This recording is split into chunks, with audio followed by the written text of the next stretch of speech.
Okay, everyone. For some bizarre reason, the keyboard decides it wants to type stuff besides what I'm typing. Unbelievable. David, I was going to type in tonight, and it goes tone. So I don't know what's going on, but clearly, don't expect me to type anything tonight because the computer can't seem to understand keystrokes. Don't ask me what the hell's going on. Interesting. Okay, it's just. If I might make a recommendation there, Yes. why don't you pull up your live stream on the other computer and don't put the volume up on it and try typing on that keyboard? I'd rather not play all that game right now. When we tried doing that before, weird things happened again. Hey guys. Yep. Hello, everybody. Yeah, looks like we got a good crowd already. So anyhow, as I was going to tell, was it Terry or David? I don't know. Anyhow, one of you guys, Eva's going to be modeling a shirt tonight. This is a gift. Well, actually, not the one she's modeling, but an identical one, except much larger, is a gift we sent to Chris because, quite frankly, we were looking at this going, oh, yeah, Chris will love that one. So anyhow, later on, not too distant future, we're going to get a cell phone going to where you can hear Chris's voice so you can hear his reaction. But anyhow, this is my t-shirt. And with the situation going on, we've decided it's no longer appropriate to keep our mouths shut and be nice. And so it would be a little bit provocative. Just let everyone know, hey, you're not alone. So anyhow, yeah, things are getting interesting. You know, Patrick in Australia, it's getting pretty weird over there. So we're not going to be able to ignore it. And I'm sorry, and I apologize. I know, gold mining is the main thing here, but there will be some distractions from time to time because when you're in the middle of a civil war, things get distracting. Sorry. But anyhow, let's do a few things. First of all, on that magnetics that we were talking about the other day, I put those magnets from Coulter Mining Magnets above the inlet to the what do you call it? The impact mill, and to test and see how well it was. I actually put one of the rusty nails that it collected on top of the material as it was feeding into the mill, and about 2 inches away from it, it just went twang. So yeah, it should work good. But anyhow, I had the little video, and I doubt that camera is going to actually do a really good job because it doesn't have autofocus and stuff. But here's those two pieces. This one has been mashed, this one not. And as you can see, this looks like a rock. It does not look like any kind of fabricated artifact. And the one suggestion was pyrrhotite, but that's an iron sulfide, and that looks pretty oxidized. I don't know. Sometime this winter, I'm going to be heading up to Butte to do a little research and stuff, and I'll try and take this and these with me and see if I can get an expert opinion. So that's where we're at there. It appears to be a natural mineral. It's not a fabricated thing. It is not steel. Hey, smoking, joking. It's smoking. Yep. The other thing is, as you saw in the video there, this is basically the graph of the kinetics on the resin. And it looks very usable. Mm-hmm. Okay. It also lets us know what kind of the parameters are. First of all, this resin would not be good for like an open pit heap leach sort of operation where you have very low concentrations, because at low concentrations you get very low recoveries. as these numbers go up, that's the concentration in solution. As the numbers go up, you can see the recovery goes up. This is how much gold is in the resin. This is how much the individual cartridge takes out of the solution by percent, and these would be the concentration of the solution. So basically, you want to keep your solution at or above 2.5 parts per million, and that should give you somewhere around 50% recovery per stage. Now, as things go on, as long as you're above that, it'll still do well. The very last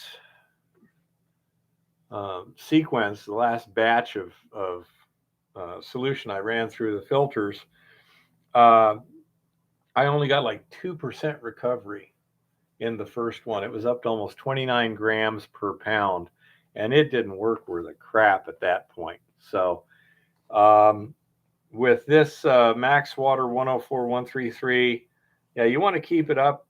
You know, you want to pull it out when it's around 27 grams per pound. And a little show and tell here. Here's what the resin looks like when it's just put into circuit. And that's the loaded resin. You can see the different color. So it is definitely different looking. I don't think different enough that we'll be able to get a really good idea how much it is just by the color.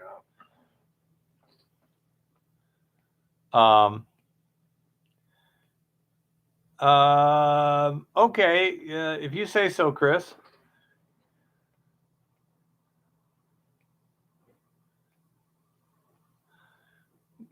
No, that is not correct, Mohammed.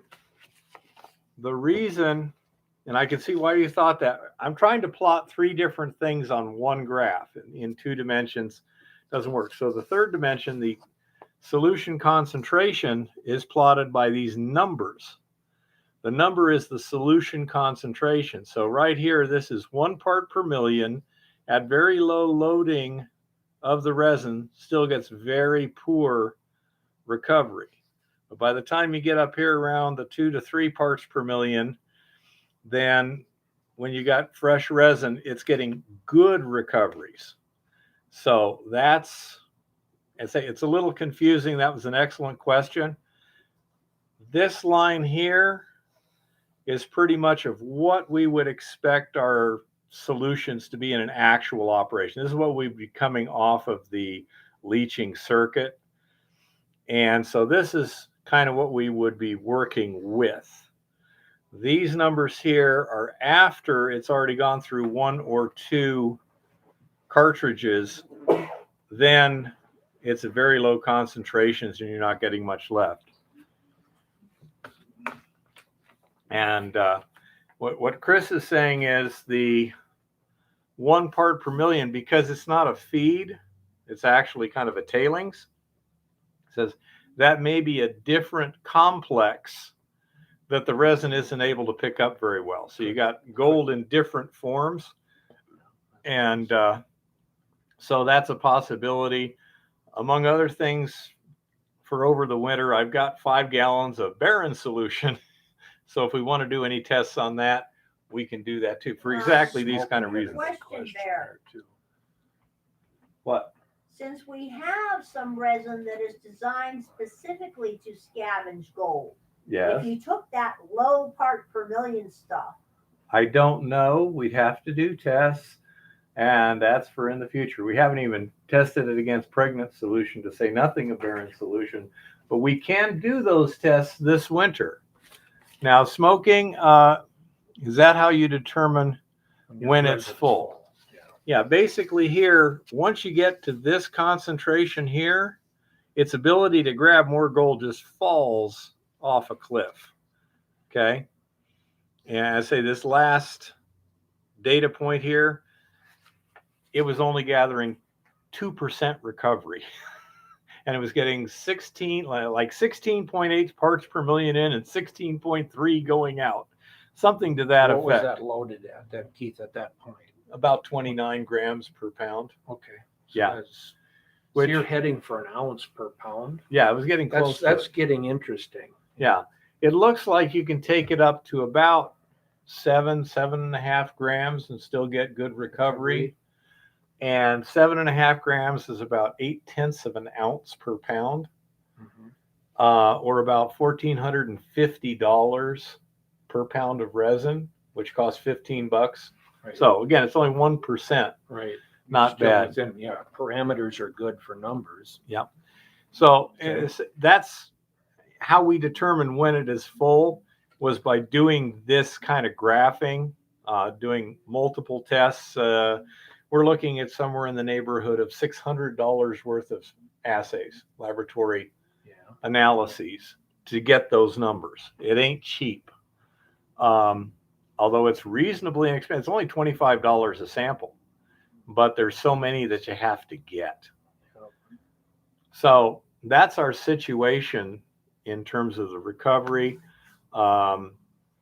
Looks like it'll work fine. Now there's another thing that we haven't tested yet, and that is, do other metals build up in the leaching solution as you recycle it that then can start poisoning the resin? And that would take even a lot more expensive testing, but we'll be able to see over time if the leach solution becomes less effective in the recovery stage. Right. Picking up copper or silver. Copper, things like that. Yes, smoking, as Chris said, very much so. We're looking at, let's say, recovering $1,500 worth of gold with $15 worth of resin. That's pretty cost effective. Now, the next question is going to be how to get the gold out of the resin. And we're going to start with the simplest theoretical way of doing it, which is to just destroy the resin and, hey, Bryce. Hey, Bryce. And turn it directly into doré, which would be to dry the resin out in an oven, and then take that resin, mix it with a flux, put it in a furnace, and turn it into either a doré or a metal button with a collector metal like lead or silver, or a combination of both, something to that effect, that you then further refine by cupelling. Yeah, do it again. And right now, if I was to do a 1 gram sample of resin, so we got 29, I should get about 6/100ths of a gram of gold from a 1 gram sample of resin. Now that's easily measurable. Yep. You know, you don't have to have a real precise scale to do that. And another slight complication is the resin comes damp. That's because if you let it dry out, it harms its effectiveness. So I'm not sure how much reduction in mass we will get when we oven dry it. Not sure. We'll find out. But I'd say right now with the current resin should be in the neighborhood of 0.05 of a gram for every gram of resin we play with, and that makes it real inexpensive to play games. It's the testing you have to do anyway. Was it one way or another? You inevitably got to figure it out. Yeah, exactly, Chris. I use weird units because I'm weird. Okay. Yeah, it's not grams per kilograms or parts per million. It's grams per pound. Because I buy the resin by the pound. So I know the price per pound real simply. But that's why. And I'm going to have to determine, I've got a pretty good handle on how many grams of gold is in that number 1 cartridge. Okay. But because I had to remove some of the resin out of that cartridge to get better flow, because it kind of swelled up when it got in the actual solution. I will have to take the resin out and then weigh it afterwards and get a good idea of how much resin is actually here. And that'll tell me my loading. I may be over an ounce per pound. I don't know. That's good. That's good news, though. Because I know the volume of solution that went through it and the grade going in and the grade coming out. I've got a pretty darn good handle on how many grams of gold is in that resin. What I don't have a really good handle on right now is exactly how much resin is there. But it's definitely less than 400 grams. I was using 350 grams for my calculation. It may be less than that. I mean, just eyeballing it.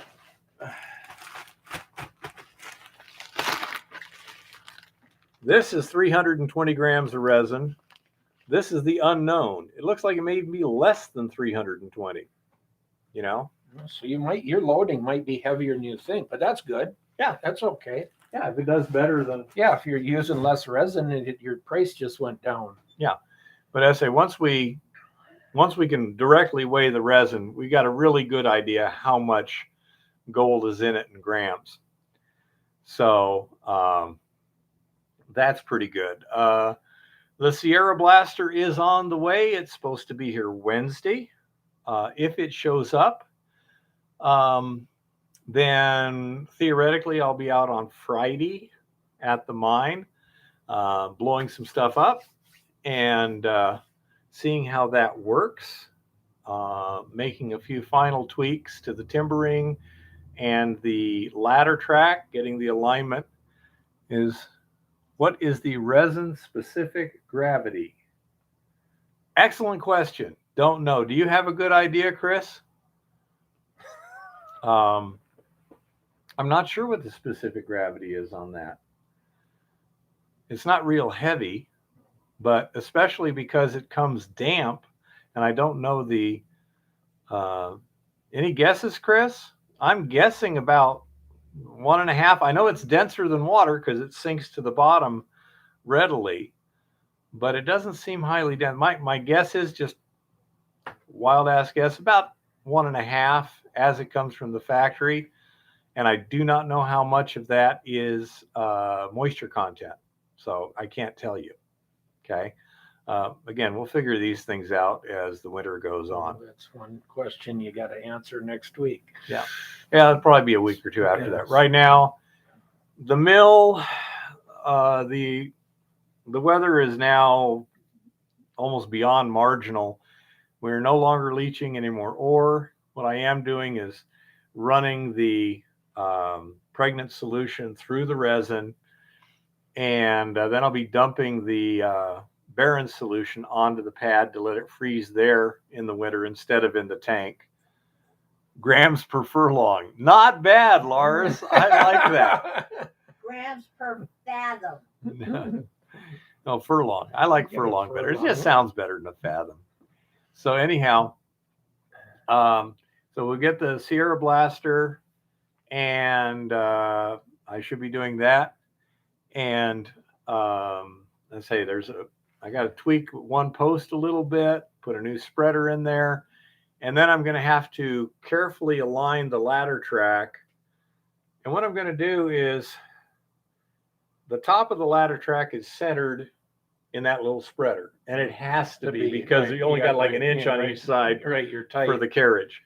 The other one is going to have much more slop available. And so what I'm going to do is we've now moved about another ton or more of material and dropped another 2+ feet. And so I've got some mason twine basically. I'm going to tie it at the top spreader right in the center, put like a nut or something as a weight on it. Plumb bob it. Yeah. And then go back, center it where I'm basically holding it over the edge of the lip and everything, and then just slack off on it and see where it lands on the bottom spreader. And that'll be an alignment point. Get that ladder track as close to centered with the main channel there. The Main- main shot, the attic, part of the attic. Direction of the structure. Yeah. It's awfully hard when you're dealing with something where you're looking down and looking across there, and go to one side, go to the other. It's It's still a guess, and then later on you end up with more problems. So we've got a 2-head system on the way, and we got boosters, and well, that would be okay, Chris, but we have to have a vertical laser pointer to where it'll work in a vertical plane, so we can say, okay, there it's centered, and there it is down there. That's the negative. We have to have something like that. We've also got boosters. they have projection. Yeah, they do, but usually they're for horizontal, because they're like, Right. you for go a in ceiling a tile or- room, Yeah, and, right. you're trying to. They do have vertical though. Yeah, I'm sure they I'm do. just trying to think of what I've seen one on. I've got a string. Well, yeah, It'll work. Yeah, it will. Yeah, and not in a string as the old plumb bob method. Yeah, it will. Yeah, Chris, they do any angle you want for several $100s. Absolutely. I got a string. It'll work. Hell, I've got a theodolite that you could level it and center and then Drop it. change your vertical angle. And yeah. Well, dead cheap, huh? Okay. I've already got the string. Price $0. I can do it. Yep. We're also probably, in all likelihood, going to get a Hilti rotary drill. I mean, an impact drill. Mm-hmm. And it's the next size up from their smaller one. It's light, but it does Good impact. like on it. 2.6 foot-pounds per blow, 4,000 blows per minute. So that's the same as the medium Big pneumatic. Bosch roto hammer. So it should be fine. It's got the SDS plus chuck on it. And the nice thing is, by getting a chisel bit and stopping the rotation, I'll also have something for fine work Right. on the rock. So I'm not carving. using that big ass Hilti, especially on the ribs where I don't want to shake anything loose. I want to, keep it as solid as possible. Don't create any more problems. Yeah. And so I'll be doing that and getting that all lined up, and then moving some more material, and we shall see. For information, it looks like 2 people should be easily able to move 1 ton per day, and not just rock, but I mean ore, even with our ore waste ratio. And we're currently also stockpiling the larger rocks at the mine, because the crusher I got really doesn't want large rocks, and I don't want to be hand smashing them and stuff. So we're just stockpiling them there. So we got about 3/4 of a ton of this size rock and smaller, ore, or what's presumably the ore zone, in about 4 to 5 hours. Okay. So it's going to be 1 to 2 tons per day of ore max production at this circumstance. As we go deeper, who knows what's going to happen. Okay. So Eva is ready to model the shirt. Could you give me your cell phone, little one, so I can put this up here for Chris? Turn it on. I can't turn it on speaker until I answer it. Okay. That's the way it works. But just let me know when it's on speakerphone. Hey, Adam, how's it going? Do you want me to, Get out of there. Jesus. do you want me to call Chris? Call Chris, put it on speakerphone. We'll put it up here. Then you can model the t-shirt. Okay? Well, Chris could have called me. He has my number. Then I could have bragged about getting a call from a dude for forever. Yeah. You know where the speaker is? Hello. Hello. Hey, Chris. Just talk. Hello. Hey, Chris. Yes, just letting you know this thing has a terrible lag, so you're just going to hear my voice and everything else is going to be way out of sync. Okay. Gotta hold your phone. Stand back a little. Okay. So this is for everyone but Chris. What? No, the problem is he's hearing it in his ear from two different things. We need to do it here because there's where my microphone is. Okay, everyone else, can you hear Chris okay? Can you guys hear me?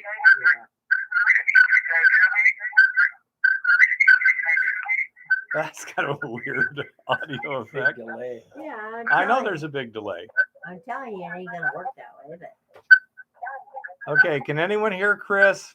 Say something, Chris. 1, 2, 3, or Hey, whatever. guys. Can anyone hear Chris? Okay, so they can hear you, Chris. Okay, now we got Chris a t-shirt, and Eva is now going to model it so Chris can see it. You're gonna have to get fairly close to the camera.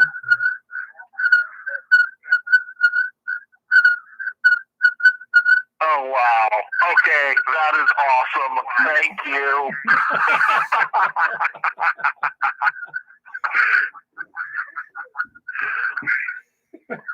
So anyhow. that is the thinking person's passion for the dystopia.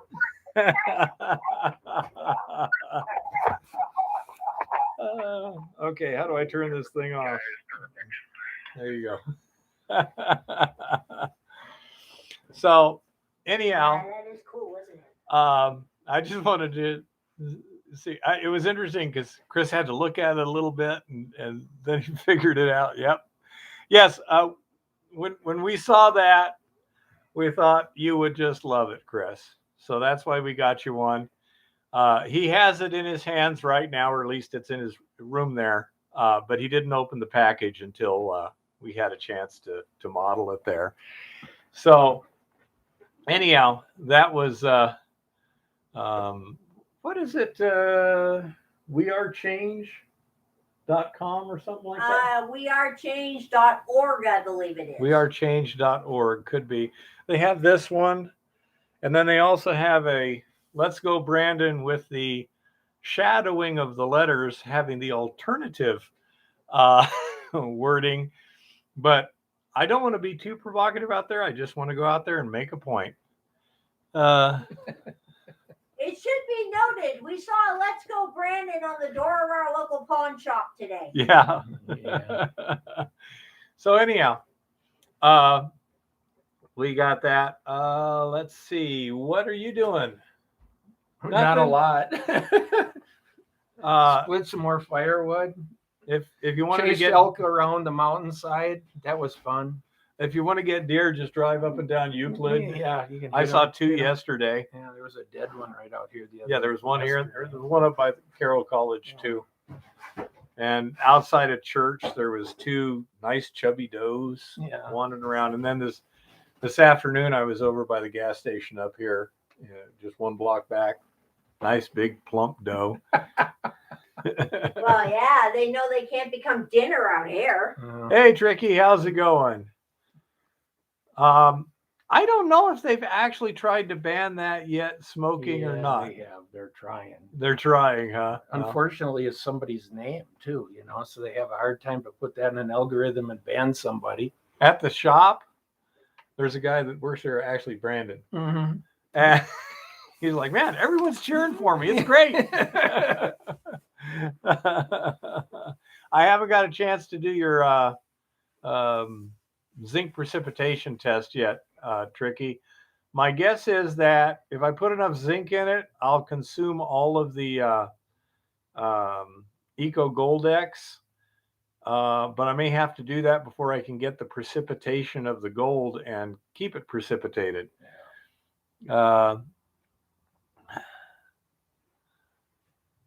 You get to eat in Thanksgiving, Old Chicago. You mean the city Chicago? Restaurant. Probably If it's a right. city, be careful. Head on a swivel. Restaurant, okay. Okay, yeah. Among other things, I've been moving all the stuff from the lab at the ranch to here so that it doesn't freeze up. This is weird.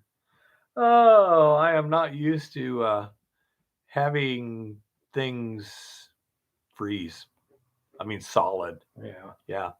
Try sugar. I don't know why, but Chris must have a thought process in mind. Precipitate.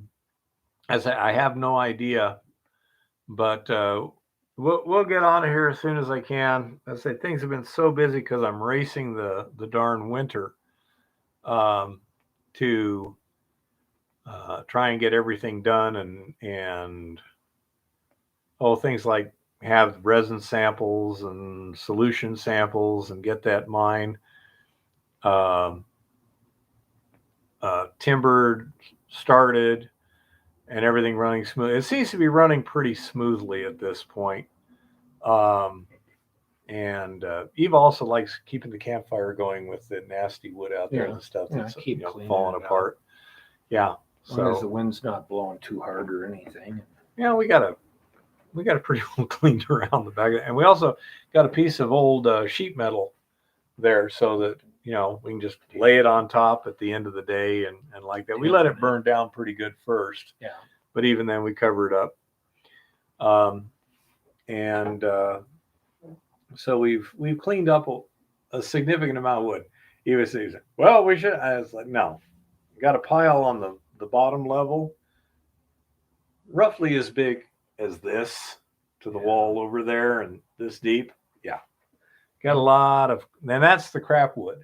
Right. That's not the timbering, and that's not the lagging. Just keep cleaning. So we'll just keep cleaning things up as we go, and so everything is coming together well. I think the mine will be in good shape to start steady production next spring if we can get going on that from a milling end. We may have to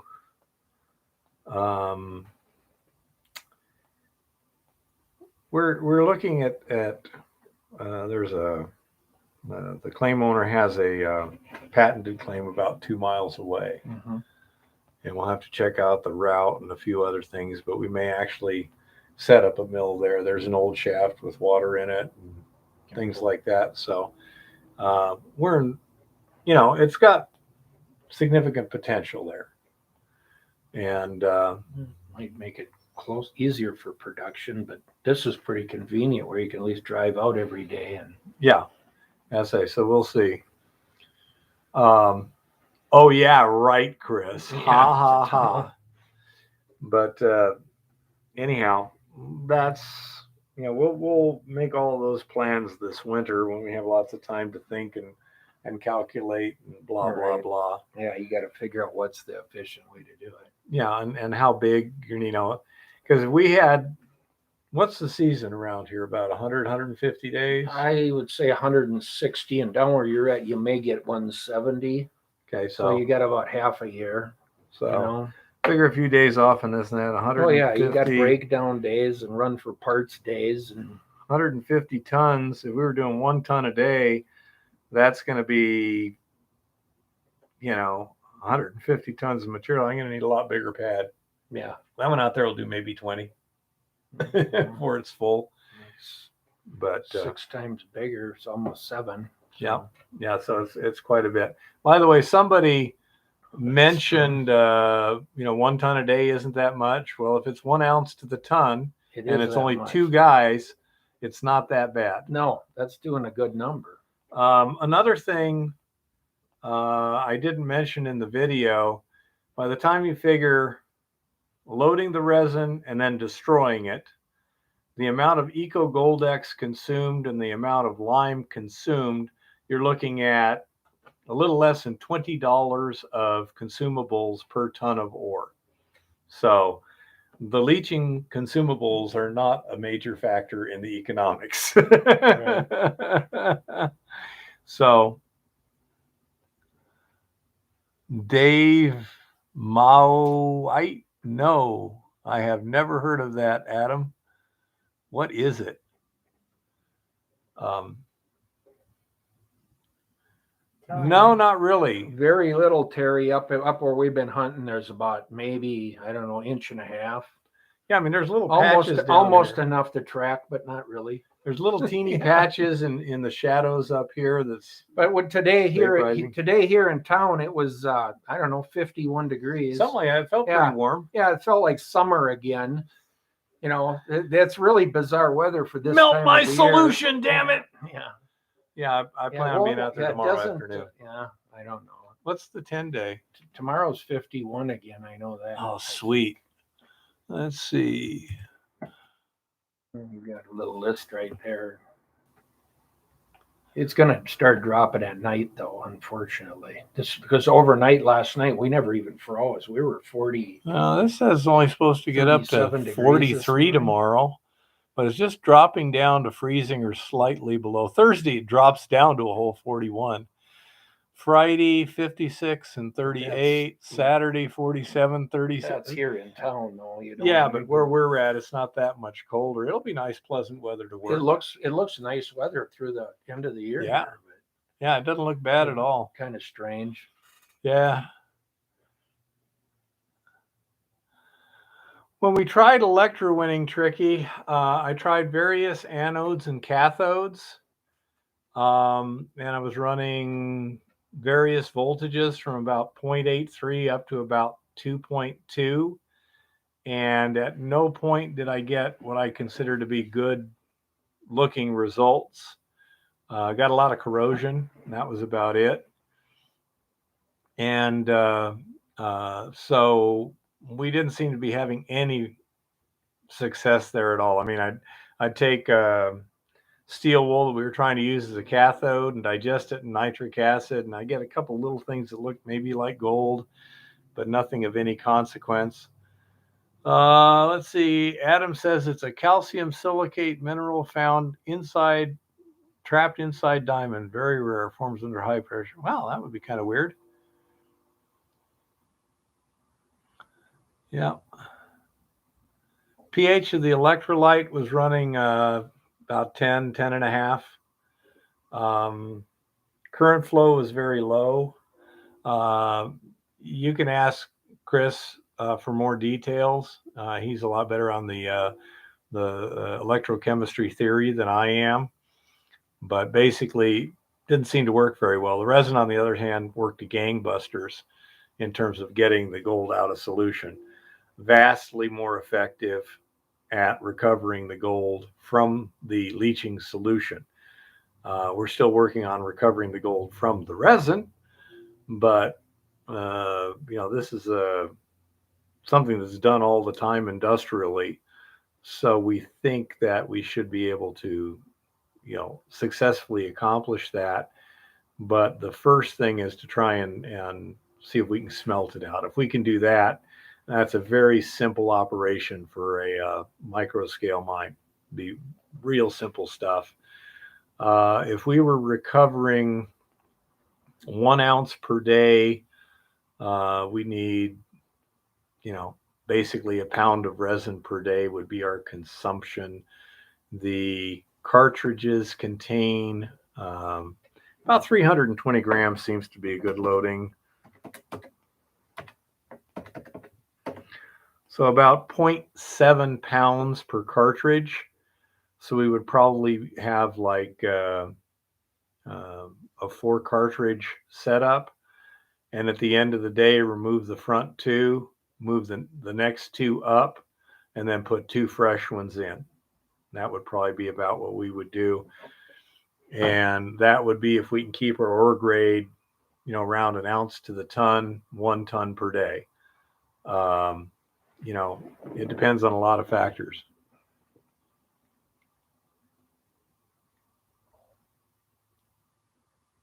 Yeah, Lars. Absolutely. Also, when you blast with dynamite, you get the same nitrous oxides.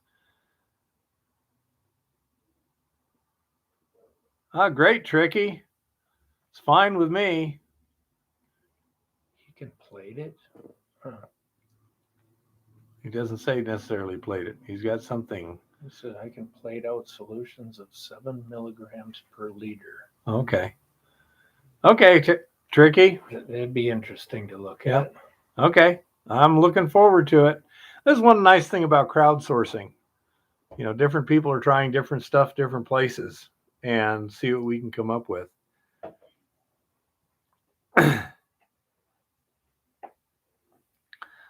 Smoking, we're looking at trying to come up with a reasonable method of at least getting a good rough idea of how much gold is in solution. And we have a lot of ideas on how to do that. Again, that's good stuff for the winter because it's small scale, indoor things we can do just fine. So it's on the back burner for now. Right now, I'll be moving ore and stockpiling it, and advancing the decline, getting samples as we haul the ore to the ranch. If we're stockpiling what you might call coarse ore, i.e., it's just run of mine material with the big rocks taken out, then like at the end of each day, we'll take like the last 5 buckets or whatever, run them through my RC46 crusher, split it down, and send that off for assay to give us a good idea of what we're actually doing. EMEW. I'm familiar with solvent extraction electrowinning, but not EMEW. I would guess the EW is electrowinning, but I don't know what the EM is, Tricky. Is that some organic phase that'll absorb the gold ions? What we're talking about here in solvent extraction electrowinning, and I believe the solvent they use for copper is actually mainly kerosene, but they put dilute sulfuric acid on the oxide ore dumps, and it'll dissolve the copper as copper sulfate. Yeah. Then they take that solution and they mix it with a kerosene-based solvent and then let it separate. And now you have barren solution, which goes back to leaching, and a highly concentrated solvent. Then they put that solvent and they mix it with a strong sulfuric acid solution, which strips the copper back out of it. And then they use that in electroplating cells. And so they plate 99.99% pure copper directly from that solution. The overall system is cheaper than the alternatives for the sulfides, etc. Sure. And I say there's a number of organic solvents that can work with water-based liquids to where you blend it together and then let it separate, and it'll grab something out of it. In the case of if you use aqua regia to dissolve gold, and then you mix it with something called methyl isobutyl ketone, always called MIBK, the gold chloride goes into the MIBK. And a lot of other stuff gets left behind in the aqua regia. It's a purification step more than a concentration step. And then they take that and they rinse it. Again, they take, I don't know if it's fresh water or just dilute acid or whatever, shake it, let it separate again. And that, again, gets rid of other crud. And then they can run that MIBK through a atomic absorption spectrophotometer or something like that. Or what I used to do was I would then take the MIBK and evaporate it over dilute aqua regia. And as it's like gasoline, it vaporizes, you know? And as it evaporated, it would put it in there. And that dilute aqua regia would react with the test paper that I had. And I could do a spot test. See where you're at. And we may be able to do the same thing with the solutions we've got, is take the leach solution, mix it with either hydrochloric or some kind of hydrochloric nitric mix, and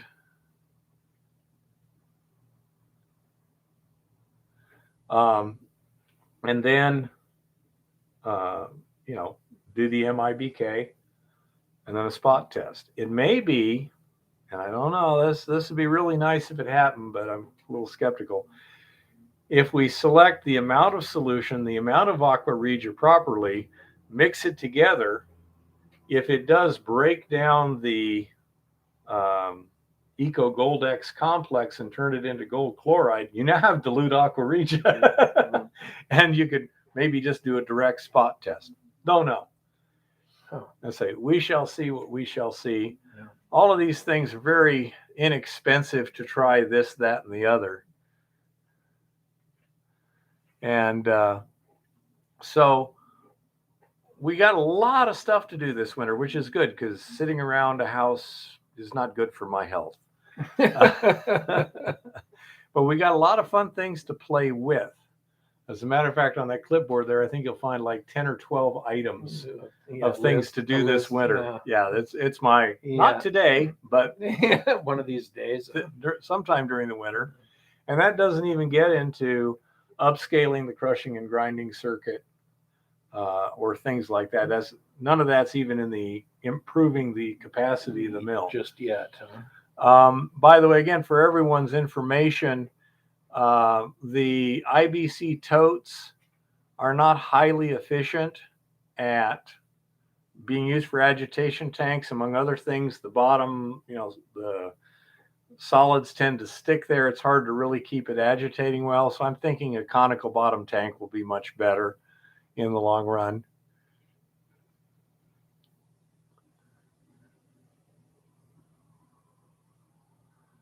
Okay, Tricky, sounds great. If this is something you can patent, maybe that might be really good for you. I'll keep it confidential until you tell me otherwise.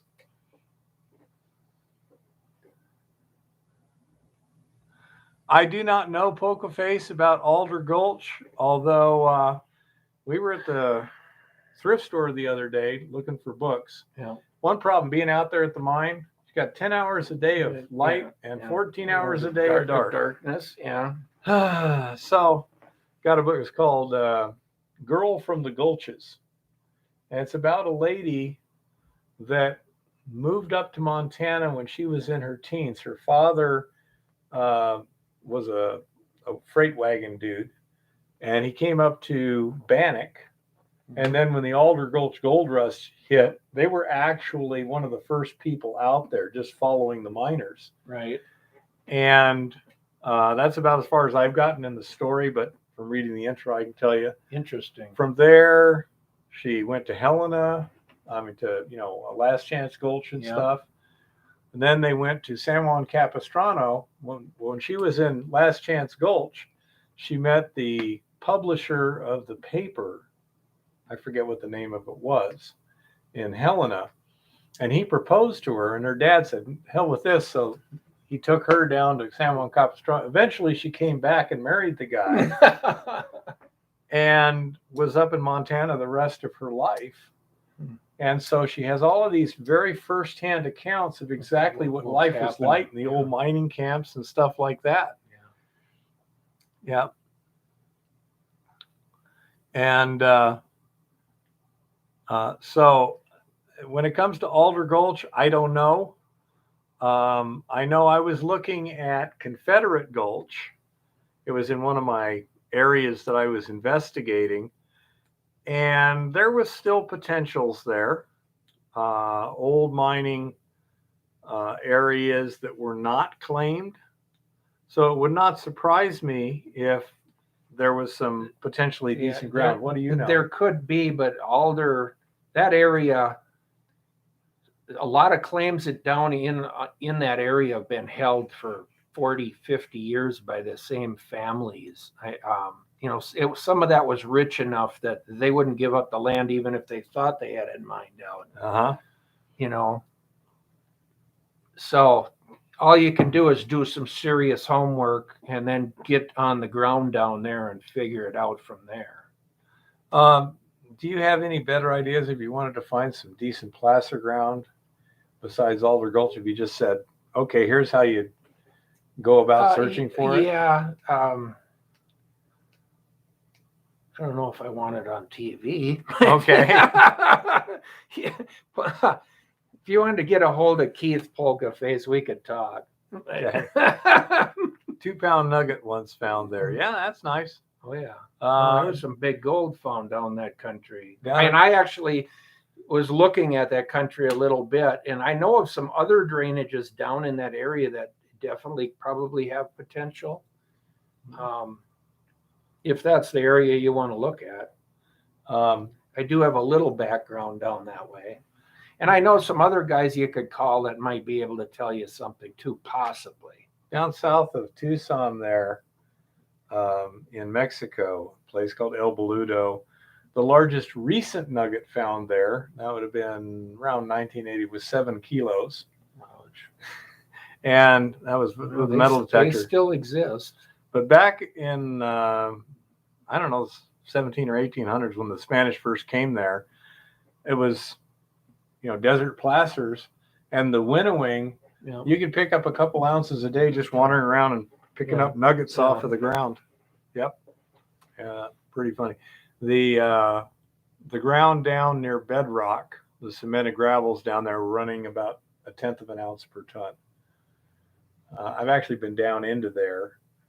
There was a guy that he had a 96-foot shaft that went down into those old tunnels down there, and that was cool. I mean, they were as Big, wide huge, as this. Big, huge excavations. Oh yeah, it was amazing. And it was all just hand stacked cobble inside there, except for a pathway. Yeah.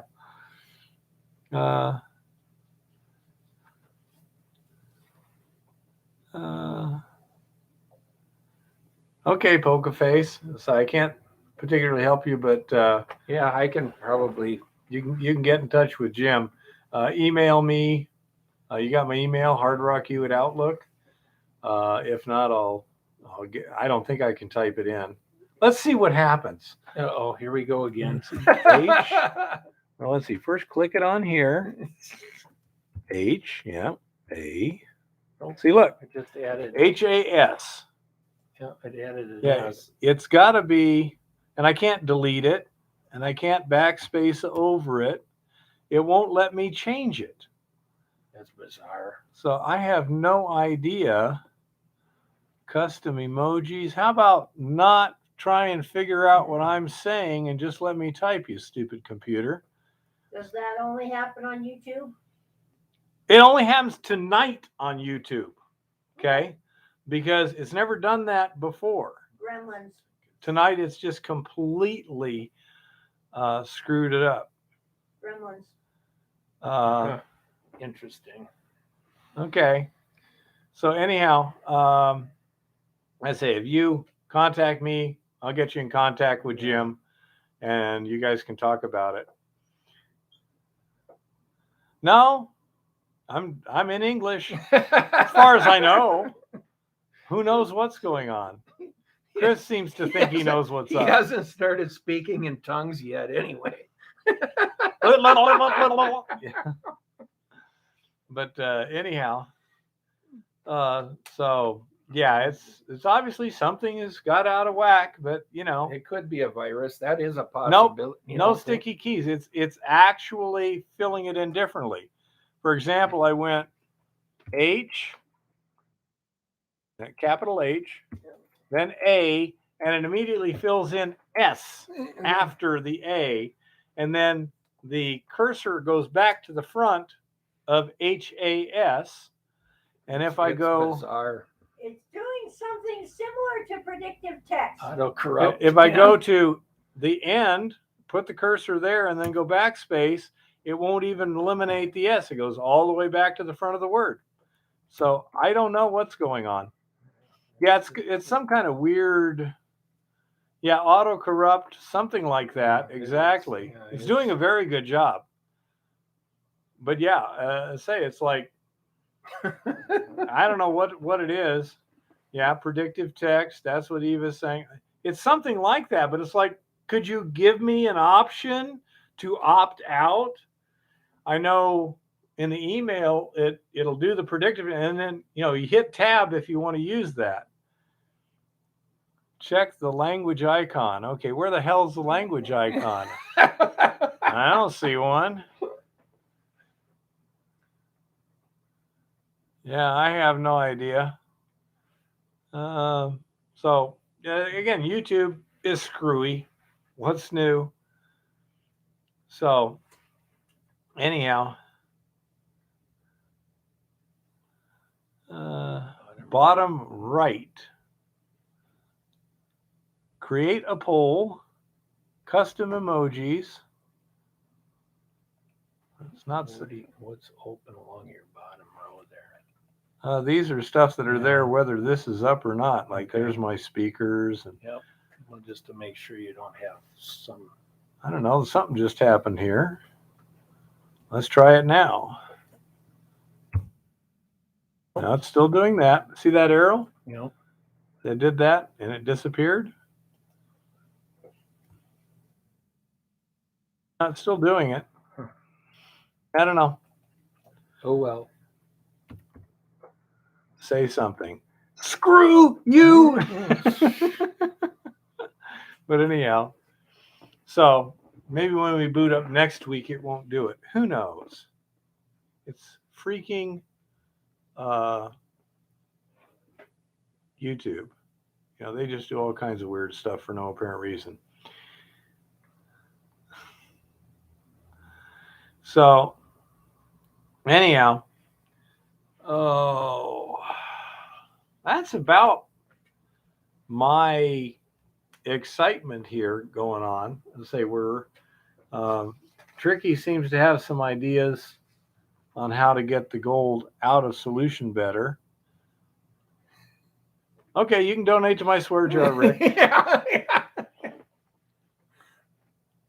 When your shift and control keys are locked.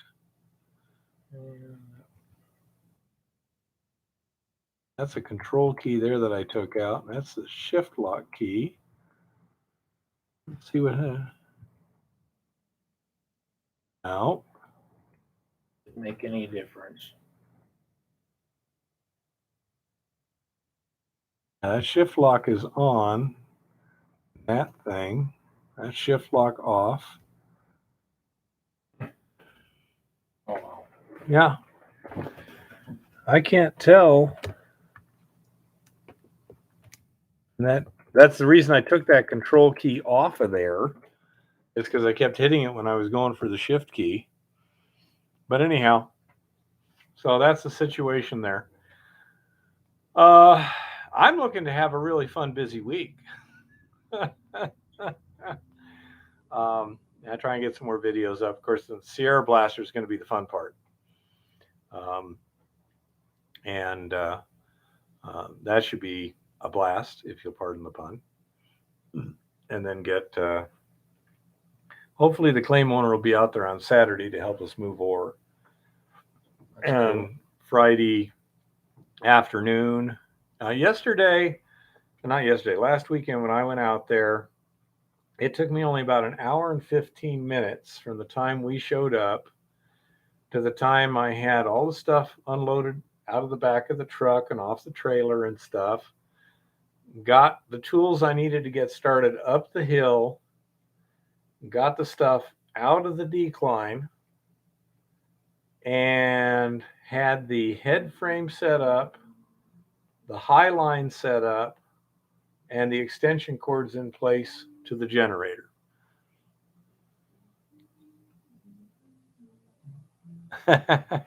Hopefully it's not going to fly nearly that well, Chris. Guaranteed. I need much better control than that. But so that's not bad. Say hour 15, hour and a half. That's not too bad a setup time. And as I get a little more room down there, it'll be even less stuff.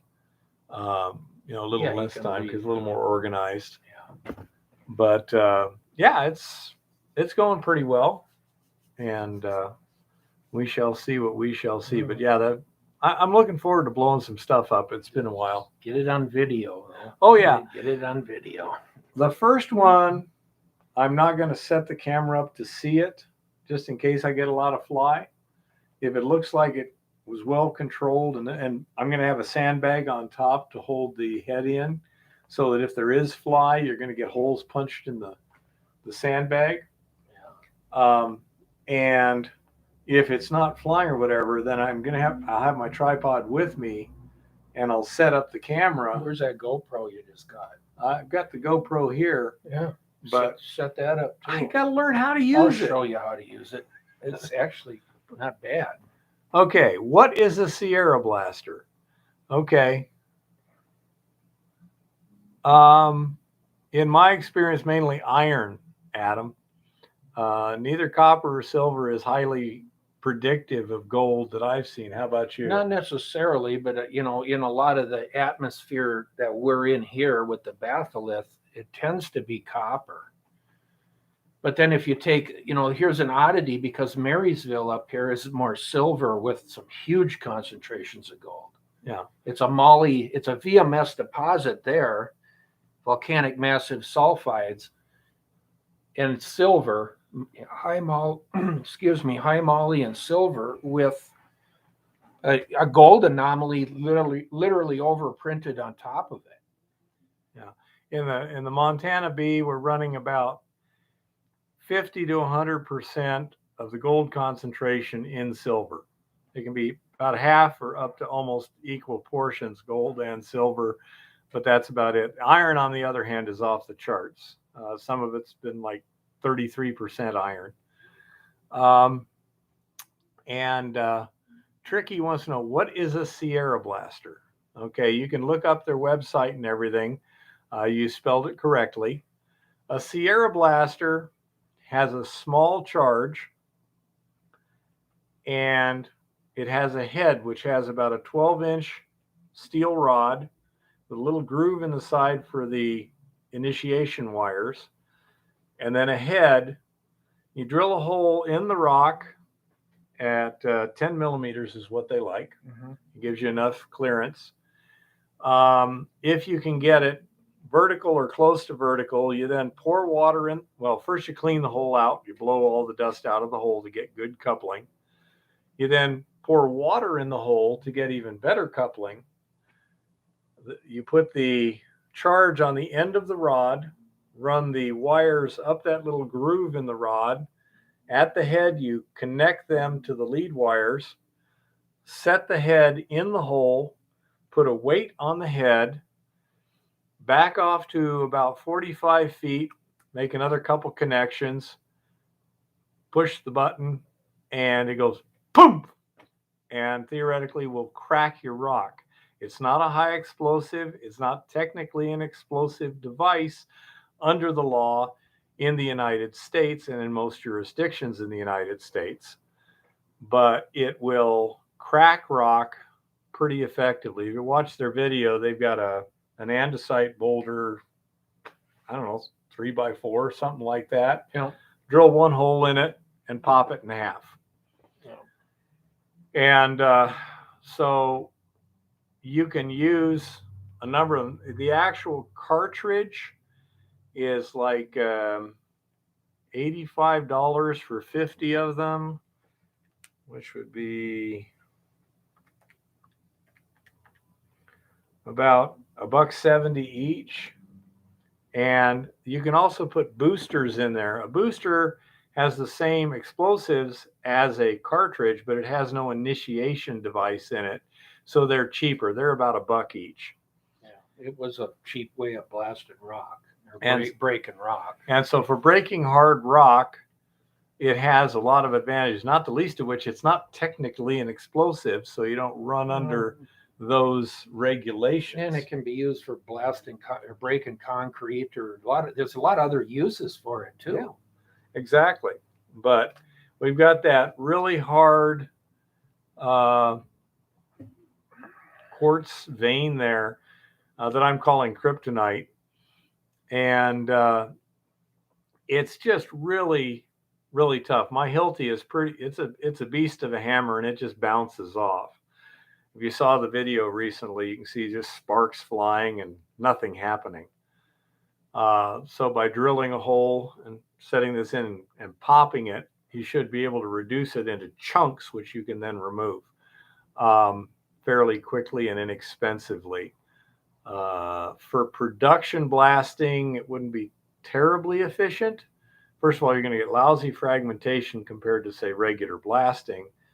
Yeah, but in a small mining atmosphere like you're doing, I think it could be pretty advantageous. If the whole vein was like that, you'd be going pretty slow. Yeah, that would be definitely, but yeah. Now it could be done. As you're going down, you might be able to break up a little more area than you can with just a Hilti. Spending 3 hours with the Hilti versus an hour just popping it. Yeah, well, in the case of most of that stuff, and like 90+% of it, you can drive right through it. Yeah, it just goes right. The Hilti goes right through it. If you had high grade, hard to break material, you could probably use it. Okay, use a Sierra blaster and get decent economics. But I have too little familiarization with it to make any kind of predictions. But I would say if you were running like 3 to 5 ounces to the ton, and you had something like that kryptonite, you could probably break it economically with a Sierra blaster. Be my guess. You'd be, run a row of holes, peel it out, another row of holes, peel it like that, and just make sure you have good burden and spacing. And as Terry says, you can use it dry or wet. It looks like they put a lot of thought into the system. It looks fairly, if not idiot resistant, at least easy to use without making mistakes.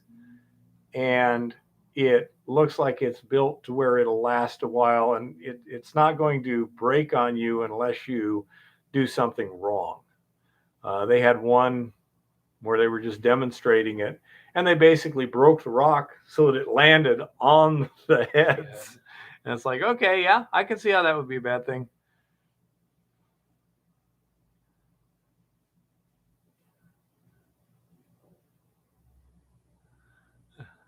I say, it's one of those things that if you're having to break all your rock with it, it'd have to be pretty rich rock. Yeah, and it wouldn't be efficient then. Yeah, you'd probably be better off going to high explosives. Yeah. Get the permitting and this and that. Of course, nowadays you may not be able to get the permitting. Well, that's a question.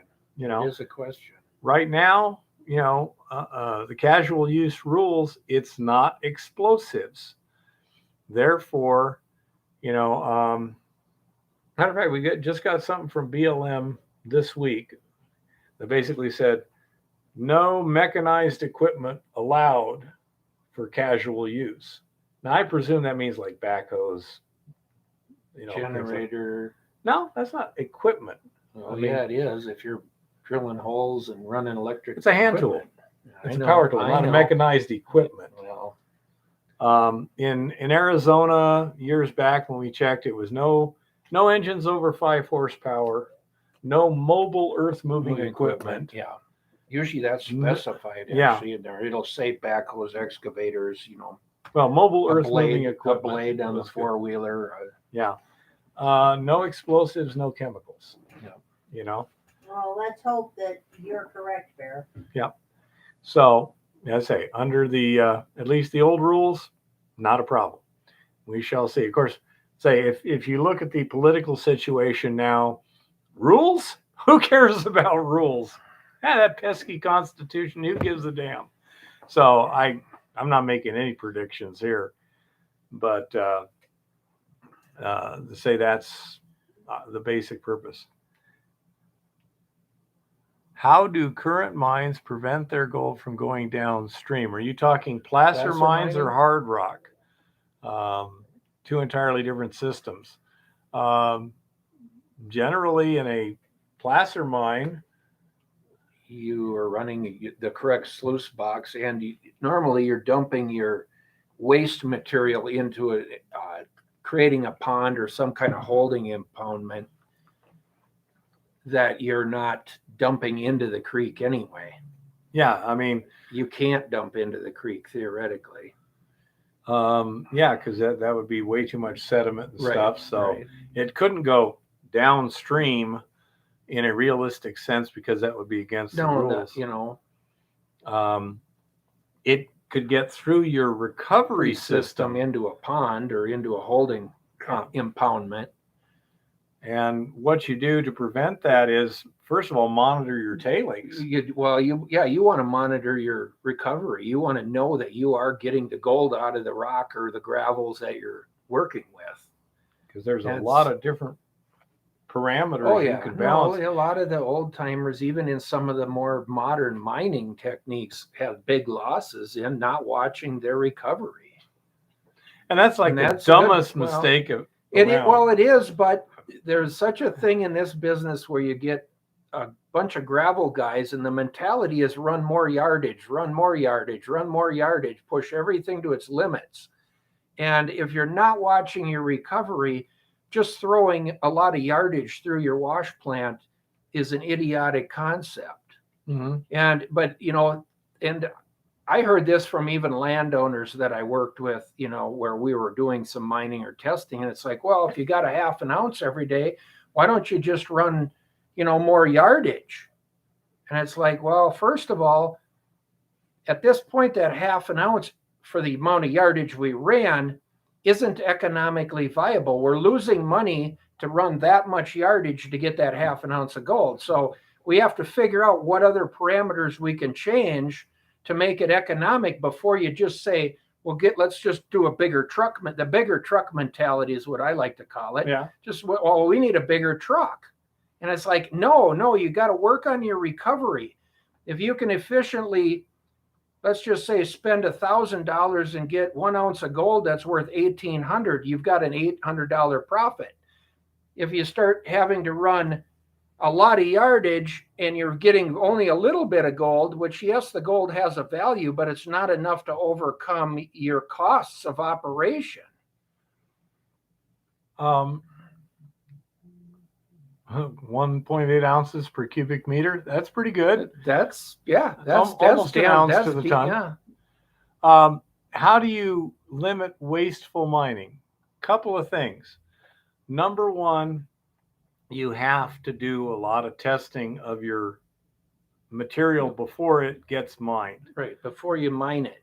And determine what is profitable to mine, what isn't profitable, what you're going to do, like with the overburden. If you need to strip to get to the gravels, how do you move that? And what do you do with it put later? It back? Yeah, you have to look at both sides. And after that part of the question, determining where the gold is and where's the economic gold, then comes an efficient processing. And you start by testing again the various processes to make sure that you have an efficient process, your recovery, your classification, your recovery, and all that stuff is working well. Depending upon the type of material, you may want a trommel drum to break up the clay. Yeah. You may want to go with a screen deck if you don't have to break things up. If you just got to separate them if they fall apart, a screen deck is more efficient. And the amount of water you're going to use, the infrastructure you need to create to do it efficiently, with like limiting ponds and having water separation. It's a lot, Adam, and it's planning more than anything. It really planning and testing. Testing and planning. Mm-hmm. And once the testing and the planning are done correctly, it should be an effective thing to mine and be able to put it back the way it's intended, the way it should be environmentally, and it shouldn't be an issue. The problem is a lot of guys that put up money don't want to spend the time and effort, maybe one whole season testing, because that costs money. Yep. Well, the thing is yes, it costs money on the front end, but if you start buying equipment and you get on this site and you start tearing it all up and you haven't done the proper testing, that's a really good way to go broke. And I've seen this in a couple places where they were digging and getting gold and thought they were making money until they looked at the environmental issue of putting it all back. And it's like, Well, we never really planned for that. Now it's going to be $250,000 to push it all back and dozer it all out. And so they didn't make any money. Actually, now they don't have the $250,000 to put it back. You know, so the testing and planning, if it's done correctly on the front end, can pretty much guarantee on the back end of it, you should come out with profitable and having it done correctly. Here's another thing. The proper planning and testing keeps you from losing piles of money and not getting any return. profit. Right. Yeah. If your testing and planning says this is a no-go, you don't disturb hardly anything. Right. Because you just walk away. Right. You go to the next property and find one that is viable, or ore body that's viable to go after. Yeah. That's why they use drilling so much in testing anymore, is they can drill a hole, and you know, in hard rock cases or whatever, they can go, you know, a mile deep if that's what it takes. But it's one drill hole, and it can be back. It basically can be sealed, and they can walk away from it. If the property doesn't show what they need to see, they can say, nope, that's off the board. That's out of our way. They even had, and this was years ago, this would have been around 1990. These guys came up with what they called a Cantera Drill. I don't know if you've ever seen them. It's a reverse circulation drill. It's a 4-wheel drive articulated chassis that is specifically designed on big balloon tires to just climb over almost anything without you having to build a road. Yep. Set up and drill a decent length hole. It was like 6.5-inch RC reverse circulation hole. Right. And punch a hole, then just drive to the next spot. Right. Without building roads. Right. Very little environmental damage. Exactly. And yeah, that's right, Johnny. You've been seeing it for a while. We're still testing and planning. And that is, you know, before you go full scale, you need to have everything figured out. Right. The recovery. Can you get the gold out of the rock? That's where you're at. Can you get it out of the solution? Can you get it out of the resin? Right. None of these things should be assumed to be easily done until they've been easily done. Right. You need to build the work process, you know. Yeah.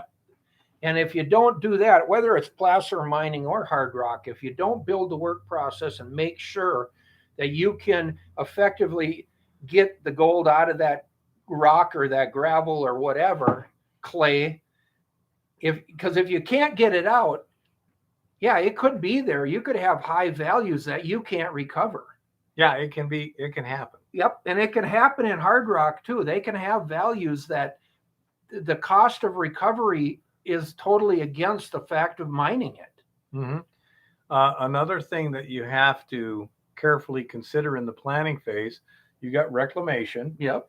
But it's all got to be factored in. You may also have an underground mine. You have something called ground control. How much are you going to have to spend to keep the rock from falling on your head?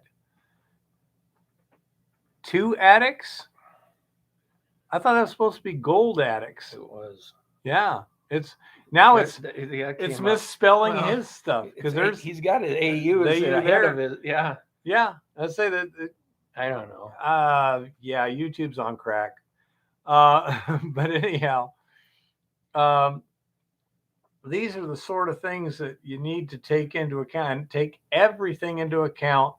Right now, one of the things I'm doing is achieving numbers for everything. How much does it cost to do this? How much does it cost to do that? How much can I produce with that ladder track system and a Hilti and now the Sierra Blaster and stuff? How many tons of ore can we produce in what length of time, at what grade? How much does it cost to transport it? How much time does it take to transport it? How many people does it take to mine, transport, and process? And get all these numbers. Luckily, the claim owner understands the difficulties involved, the variables involved. And while he doesn't like spending a lot of money on assays and things like that, he understands it's needed. So he wants me to keep it to the minimum necessary. But as long as it's necessary, I don't get any flack. I imagine you've run into claim owners that don't understand that very well. Well, that's really part of what I see with placer miners, and that's part of why a lot of them make it one season and they're never mining again. Is they're in a hurry to buy equipment, find a claim, and think they're just going to get the backhoe in there and start digging, and they're going to find gold. And yeah, it can work like that, but if you didn't properly do at least some testing before you bring in bigger equipment and scale up, into a bigger size or something, you run the risk of really basically burying yourself in debt before you find what you're looking for. Absolutely. I mean, winning the lottery is possible, but it's not a good business plan. Right, exactly. The other thing is, let's just say you did go in and do some testing, you did 3 test holes across the drainage or something, and all of them had really good gold. And it's like, okay, we're going to go buy all this equipment, we're going to go in there and we're going to take that out of there. What happens if you get 50 feet up the drainage and find out it's all been mined? You start to get some gold and everything's looking great, and all of a sudden you run into ground that's completely been mined and it's covered in overburden. Now what do? Now you owe $1 million to your investors, and how are you going to explain, I guess we didn't test this right, or we ran out of gold? So those are situations you do not want to put yourself in. That would be for you. It doesn't apply to me. Well, Adam, it could be in any part of that drainage system. I mean, you're going to have smaller, finer gold the farther down the system you are normally.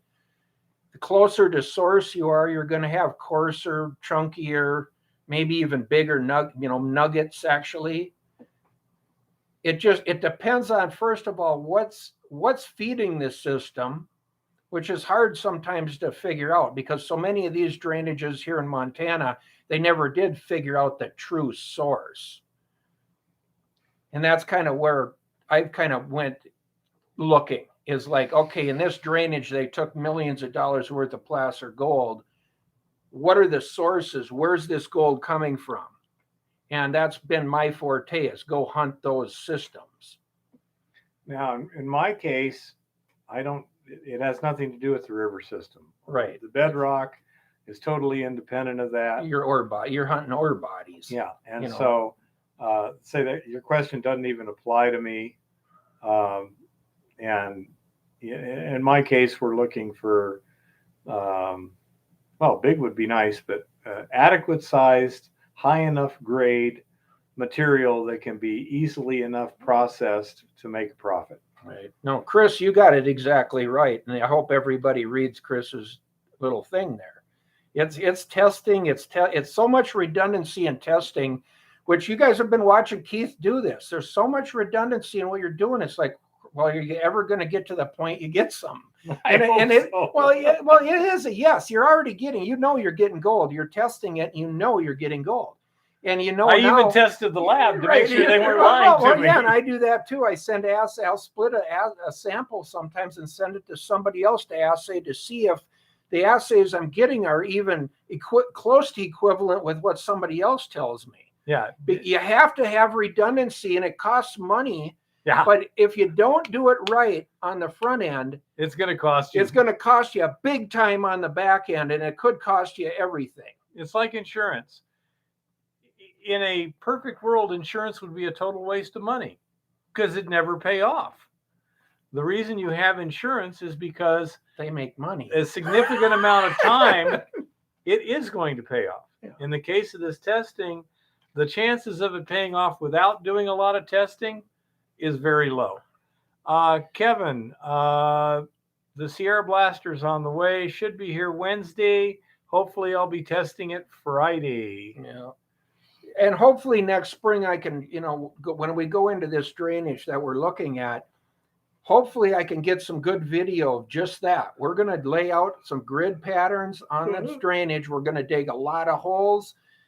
Every test hole is probably going to be a minimum of 10 yards that we run through the wash plant for every hole. And then we'll clean the carpets and weigh the gold against the yardage. And then we'll do the next test hole and we'll do the next one. And we may spend half of the summer next summer doing just that, just to verify that if we eat up all this ground, is there a profit at the end by the time you look at the wear and the tear and the fuel and the costs and the labor and equipment costs, reclamation costs, the permits? When it's all in, is there a level that you can come out on the other end?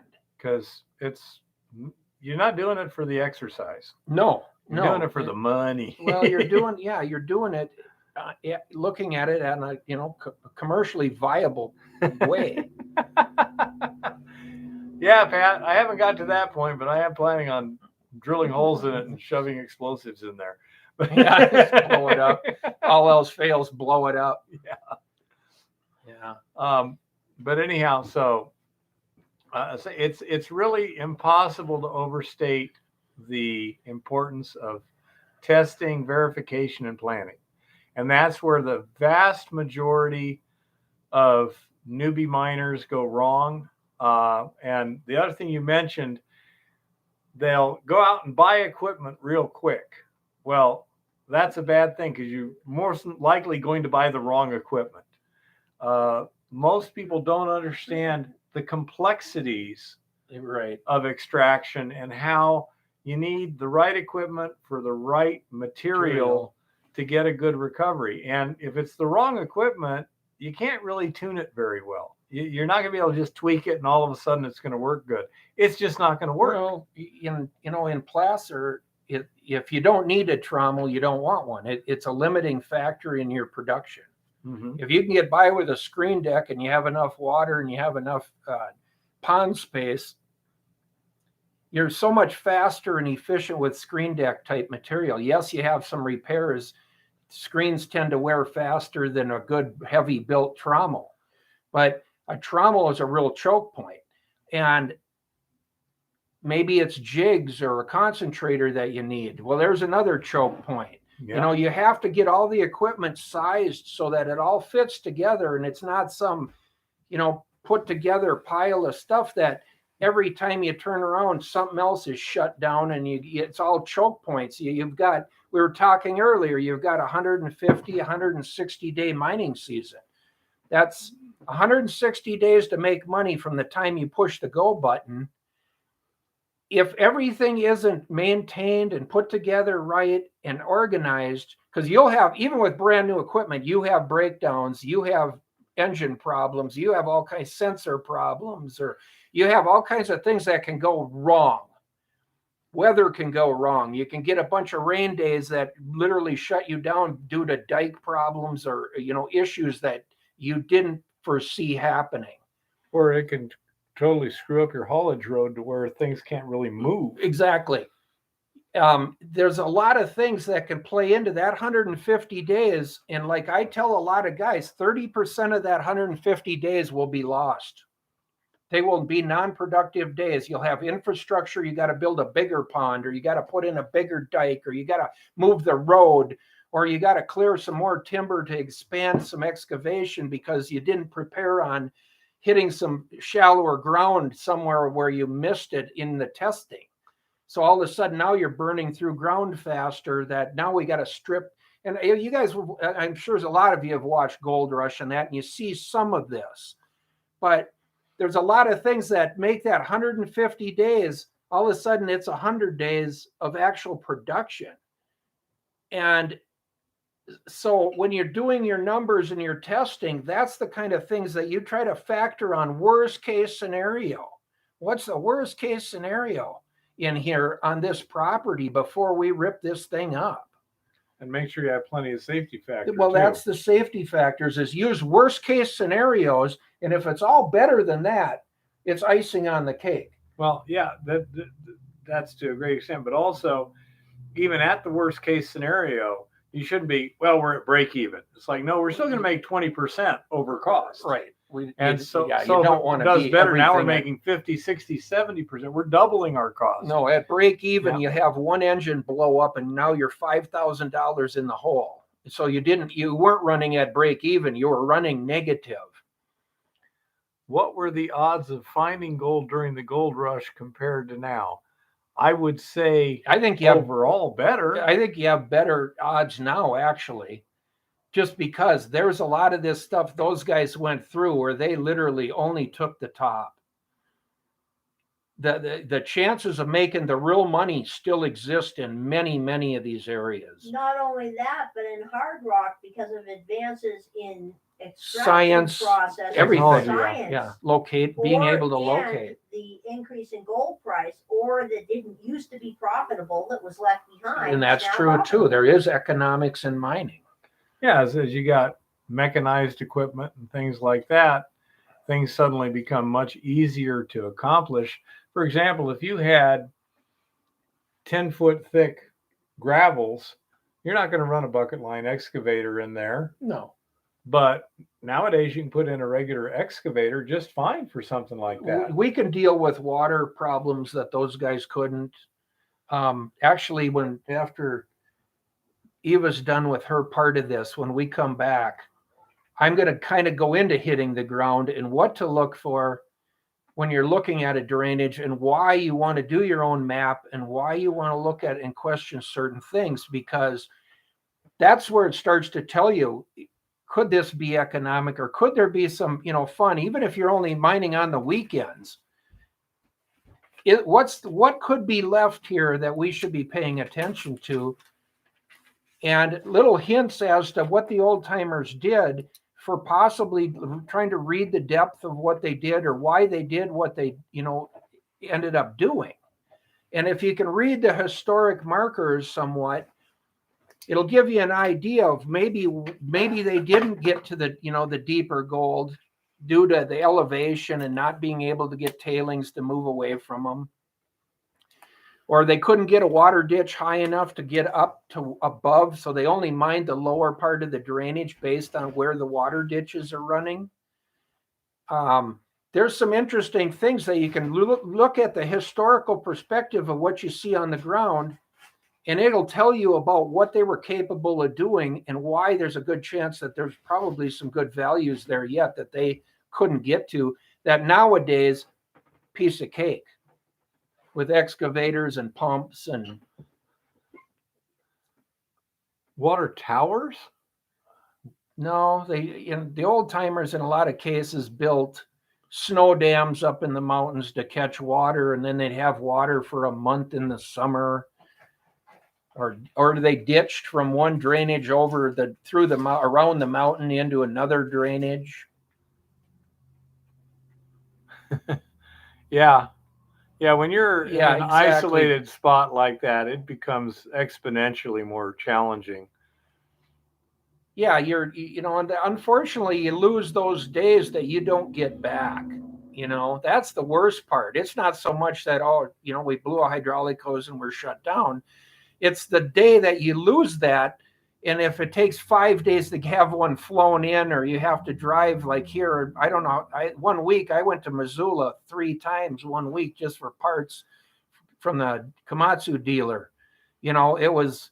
I had no choice. Well, it's 110 miles each one way. So that was, 220 miles a day for 3 days in a row by the time we had it fixed. So not only was it all those miles and all that fuel and then the parts, it was 3 days of being out of commission, not getting anything else done. And how much were you making per day? Well, just, at the time we were in pretty good gold to where, we were running good numbers.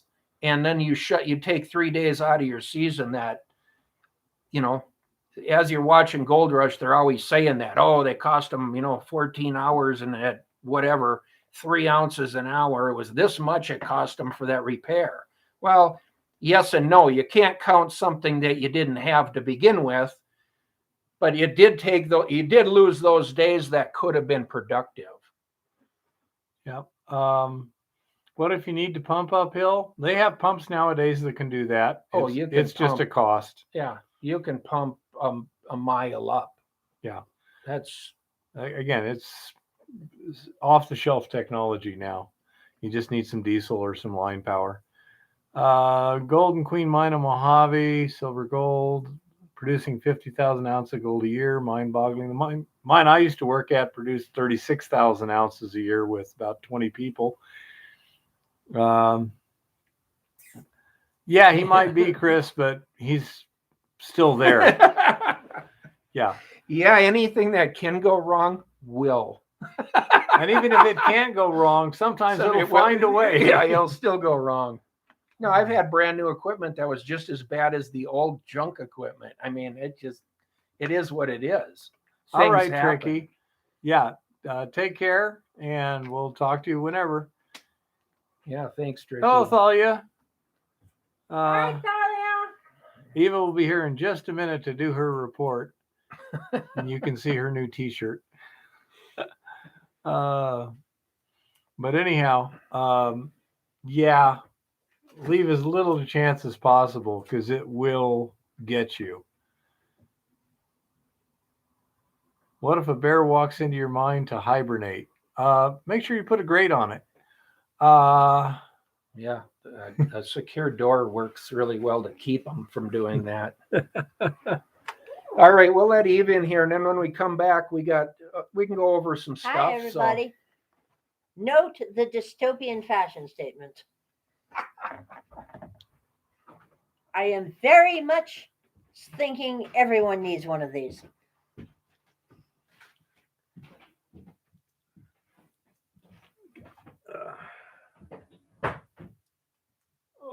So at the moment, my tablet is installing an update for some bizarre reason. So we're going to look at some supply chains stuff before we look at mining stuff. I'm going to read this thread that I found on the internet on the thread reader app. Bear in mind, a lot of this is tinfoil hat even for me, and there's a few opinions in here that some of us may or may not agree with. But I found it to be a very interesting thread nonetheless concerning meat. My family are currently in positions of plant manager and quality assurance manager in poultry plants. I can say for certain the current situation is more dire than most people think, and we may see a near total collapse of the food supply.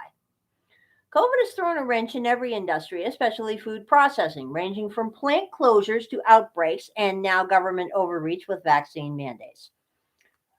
Bear, you might want to come sit over here. I will in a minute. The mandates in processing plants are not discussed at all, most likely due to the contempt our ruling class has for rural working class Americans. As I said, okay, I'm not responsible for the language here.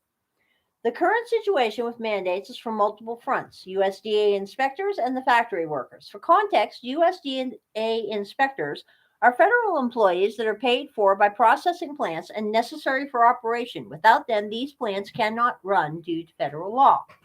That's important to remember. Currently, there is a large shortage of inspectors. There are roughly 6,500 inspectors nationwide across all meat processing industries, with roughly 500 to 700 inspectors short. My family has been running into issues with these inspectors being stretched thin already. Now, for those who aren't aware of this,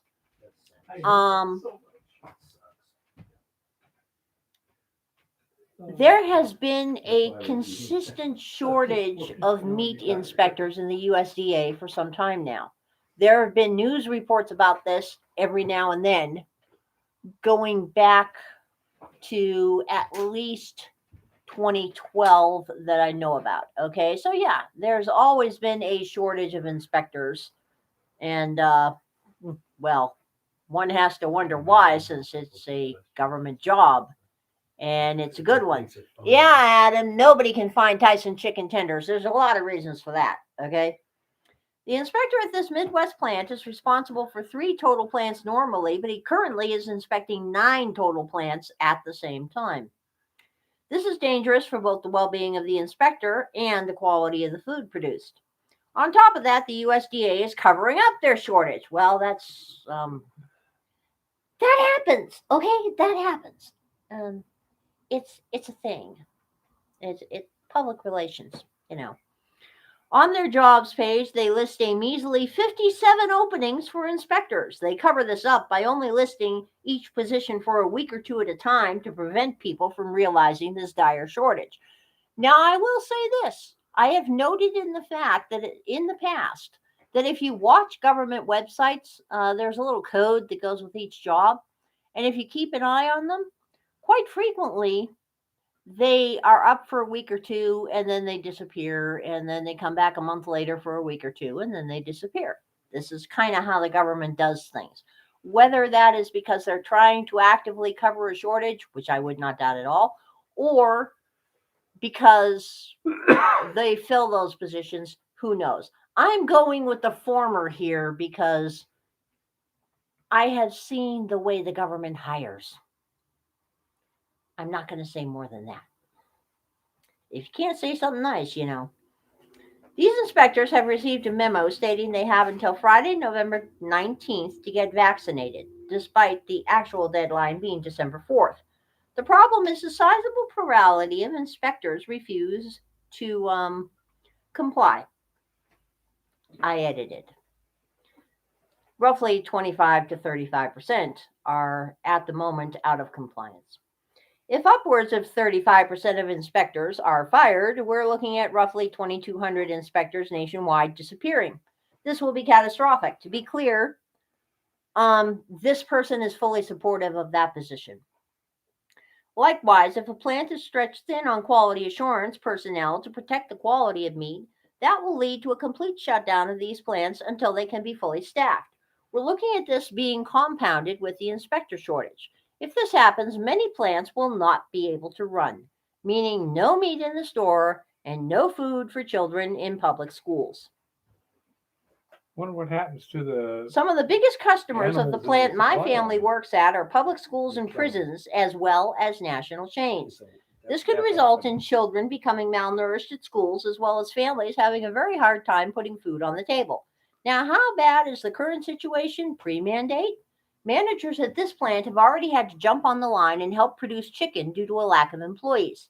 Now, I have heard that anecdotally in quite a few processing plants, a lot of them owned by a certain company whose name begins with a T. This is not uncommon these days. This is not due to low pay or benefits here. They stand as a beacon of hope and stability in our particular communities. They value their workers, but they're on the verge of losing it all. Likewise, corporates already discussing sending corporate managers, including the CEO, to help relieve the already damaging constraints by working on the line with everyone else. Only 25% of the plant is vaccinated, meaning the company will be forced to give weekly testing for all their locations, which costs hundreds of thousands of dollars a year, or fire employees. If this plant, like hundreds of others across rural America, shuts down, it will be the final nail in the coffin for these towns and a total collapse of local and regional food supply. This is exacerbated by the fact these employees oftentimes have no other skills besides working in food processing. Without this job, they won't be able to feed their families, and the towns they live in will die. That one, yeah. This is not the first report I have seen out in the wild concerning the fairly desperate conditions that are being found in meat processing plants. Meat processing plants in general had a lot of problems during COVID because, as he points out, if you can't get inspected, you are shut down. So if the inspector can't get to you, you are shut down. And of course, if there's a certain amount of illness, you're shut down. If you fail your inspection, you're shut down. And the problem we have in meat processing is, especially in beef, you have hundreds and thousands of livestock producers whose work is all getting funneled into, in terms of beef, 3 or 4 mega processing plants. So one goes down, you automatically lose 25% of your processing capacity. There are more chicken plants in the country than there are beef plants. But even there, when you have everyone funneling into these very limited choke points and those choke points are not kept open, you have a large problem. And it's a problem that becomes extremely large, extremely fast, because it's not like you can just keep this meat someplace and wait a month or two to get it processed again, unless, of course, you freeze it. Which leads to another interesting thing. There are more anecdotal reports showing up in the wild of quality control issues in processed food. There has been a rash of ice cream products. You know those neat little ice cream bars that come in their own individual little bag thingies? There's been a whole rash of ice cream products, both store brand and premium brands, where people are opening the box and discovering that there's either a bar or two missing, or the one end of the seal on the bag for the individual serving is mysteriously not sealed.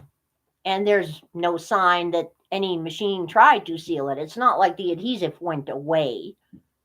It's like the adhesive wasn't there in the first place. They never went through the heat sealer or whatever they use to seal ice cream bars. Well, thank you, blind dude. I am. How would a blind dude know? What's been going on here? Oh, don't look at me. I mean, he can't do Braille through a computer, okay, people? Well, that's the problem. Hey, I am never out of your sight, and you know this. And you ain't blind. You may be many things, blind you are not yet. Now, once you have that cataract surgery, we got to worry a little bit. But at any rate, there are a whole lot more quality control issues that are beginning to show up in processed foods. Of late, there's been a rash of quality control issues in individual processed ice cream novelties.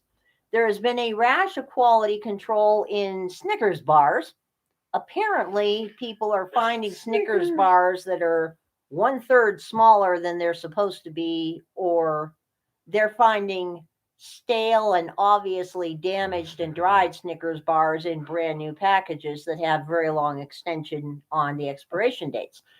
In fact, a whole lot of people are beginning to report that for some bizarre reason, a lot of their processed dried products, like your ramen noodles, etc., and bread products, etc., are coming right out of the package moldy or stale or completely inedibly stale.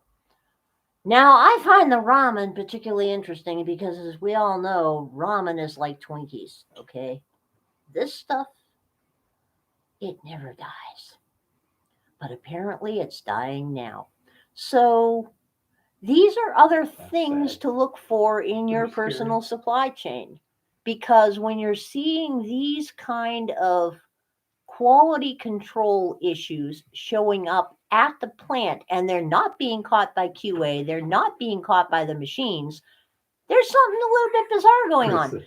People are reporting getting cans of green beans that are less than half full, sealed cans of Arizona iced tea that are less than half full and all crinkly.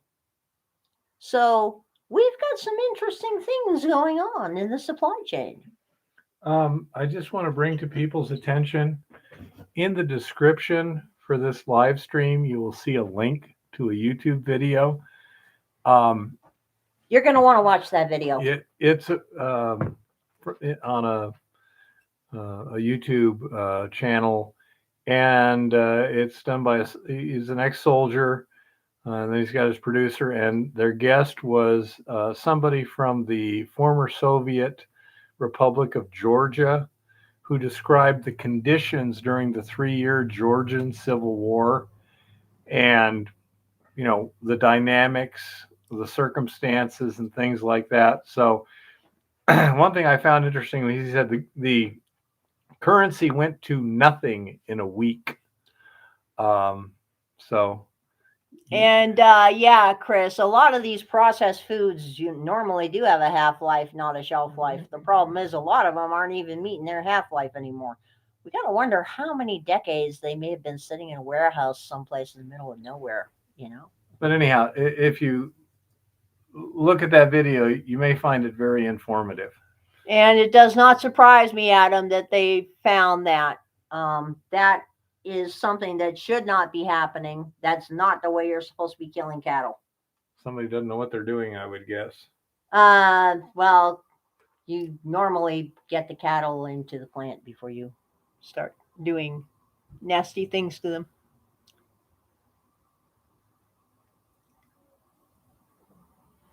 Well, you never know, Roberts. So, let's take a look at what happened in gold.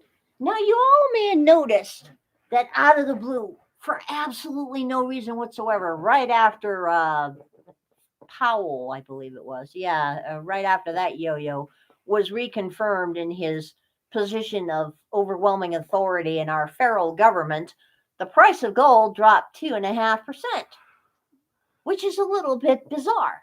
Okay? Well, there's a reason that happened. The $45 gold plunge was caused by an entity dumping $1.25 billion in gold futures paper after market twice. My oh my, that's just shocking. I'm stonkered. I am staggered. I'm even gobsmacked. This is not at all something that you would expect to see happen. I mean, after all, these people do know that dumping huge amounts of paper on the market after hours when normal little guys can't do anything about it is bound to really mess up prices. And, it might cause people to actually mistakenly believe that the price of gold is being manipulated. Oh, my. How irresponsible. So let's take a look at this. November 22nd, we saw $1.25 billion in COMEX gold contracts dumped in less than 1 minute each. And there it was on the nice little charts. Nothing to see here, folks. Keep moving. S&P futures trade less than 150 million each in the same period in a market that's 5 times as large as COMEX gold. Translation? 40 times the weight being pushed around in the gold market relative to its open interest market cap than the S&P. Which leads one to wonder which federal officials were short of gold. Which is a good question here. So let's see what else.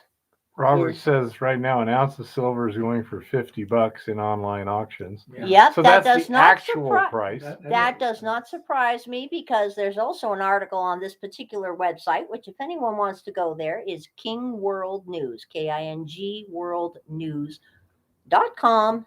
And it's a pretty interesting website. Okay. Nothing to see in silver either, folks. Just keep moving. Silver traded 1,500 contracts in each of those minutes, amounting to $170 million each. Silver's open interest value, 5,000 times 24 times 105,000 equals 1.3 billion. Wow. One would think that maybe, just maybe, nefarious persons for bizarre reasons were manipulating the price of precious metals. Nefarious persons? Nefarious persons. Color me shocked. I am shocked. Shocked, I tell you. Compared to 456 billion open interest in S&P futures that traded only 150 million in each minute, silver traded more while the S&P market is 350 times the size. The Fed's hedge fund is desperately trying to paint a bullish economic scenario. Now, I won't disagree with that because the Fed is trying to do a whole lot of things that may or may not work and may or may not be in anyone's interest but their own. There is nothing new about that. But those who are interested in the disparity between what the gold markets are actually doing and what the gold prices in the real world are actually doing would be advised to check out this website because it is quite interesting. And I say thank you to Miner Jim for sending me to this website because it's really, Kind of cool.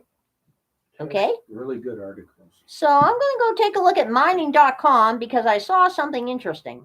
The $5 billion hoard of metal the world wants but cannot have. Huh. Aluminum, Vietnam. Woohoo. Right. Well, the miners aren't selling. This is interesting. They're not feeding the market. On an industrial park about an hour's drive toward the South China Sea coast from Ho Chi Minh City, Told you. I think that used to be called Refined Saigon once aluminum. upon a time, sit giant mounds of a raw metal shrouded in black toplands. Stretching a kilometer in length, the much coveted hoard would be worth about $5 billion, with a B at current market prices. In the esoteric world of aluminum, those in the know say the stockpile in Vietnam is the biggest they have ever seen. And that's in an industry that spends a lot of time building stockpiles while analysts spend a lot of time trying to locate them. But as far as the increasingly undersupplied market is concerned, it's one that may never be seen again. Why it's unlikely to move anytime soon involves Vietnam's customs authorities. Wow, government agents of some kind. I'm flabbergasted. That can't be right. I mean, government agents would never get in the way of anything like this, I'm sure. How its existence has become so significant, meanwhile, opens a window on an ubiquitous yet erratic commodity at a time when makers of everything from car parts to beer cans are competing for more of it as they emerge from the coronavirus pandemic and China throttles supply. While there used to be millions of tons of aluminum at ports from Detroit and New Orleans in the U.S. to Rotterdam in Europe and Malaysia's Port Klang, market watchers say the stockpile 50 kilometers from Vietnam's biggest city is likely the only notable one left. Really? We're seeing the deepest deficit. Well, to put it in perspective, it's equivalent to the entire annual consumption of India, the world's second most populous country, said Duncan Hobbs, a London-based analyst at commodities trader Concord Resources, who's been covering the metals market for 25 years. We're seeing the deepest deficit in the world market in at least 20 years, and this stockpile would not only fill that deficit, but would leave you with something left over as well. The hoard was seized. Seized? People are seizing aluminum. Ooh. Well, it's lighter than As steel. part of a U.S.-led anti-dumping investigation. Why did I have the feeling our government would get in on this somewhere? Why did I have that feeling? In 2019, focused on a Chinese billionaire. Okay. The Vietnamese authorities say it was accumulated from China by Global Vietnam Aluminum Limited, known as GVA. They haven't concluded their investigation, though the initial probe into GVA was dropped because of lack of evidence. Wow. Really? I don't know if that's accurate. Yeah, that would not. He get blind dude. That was 2 days before he decided to drive a motor vehicle through a Christmas parade. But yes, he got out on $1,000 bail. The time before that, he got out on $500 bail. Keep throwing him on the street. You know how that works. I got no problem with The that. 1.8 million tons of aluminum remains in storage under the watchful eye of security guards, with only tiny amounts released to GVA for its production line, according to an official in Vietnam's General Customs Department. The company couldn't be reached for comment. Part of the region's been in strict lockdown because of COVID-19. The blistering rally in prices means the value of the metals risen more than 50% since it was impounded. If the stockpile ever started moving, the impact could be seismic. It would be more than enough to erase a global deficit that's emerged in the aluminum market this year, and a fire sale could send prices crashing. Yet CRU, one of the key consultancies the industry relies on to keep track of stockpiles in the world's biggest base metal market, has now removed the Vietnamese stockpile from inventory estimates. The London-based firm reckons some of the metal is more than 10 years old and would likely have to be sold as scrap anyway. Normal stocks are available for the right price, but one of the issues with this material is it's not entirely clear under what circumstances it would become available, said Ross Strachan, senior aluminum analyst at CRU in London. There's little evidence the Vietnamese stocks should provide any solace for consumers. What the piles of metal can offer is a reminder of the aluminum market's turbulent recent history.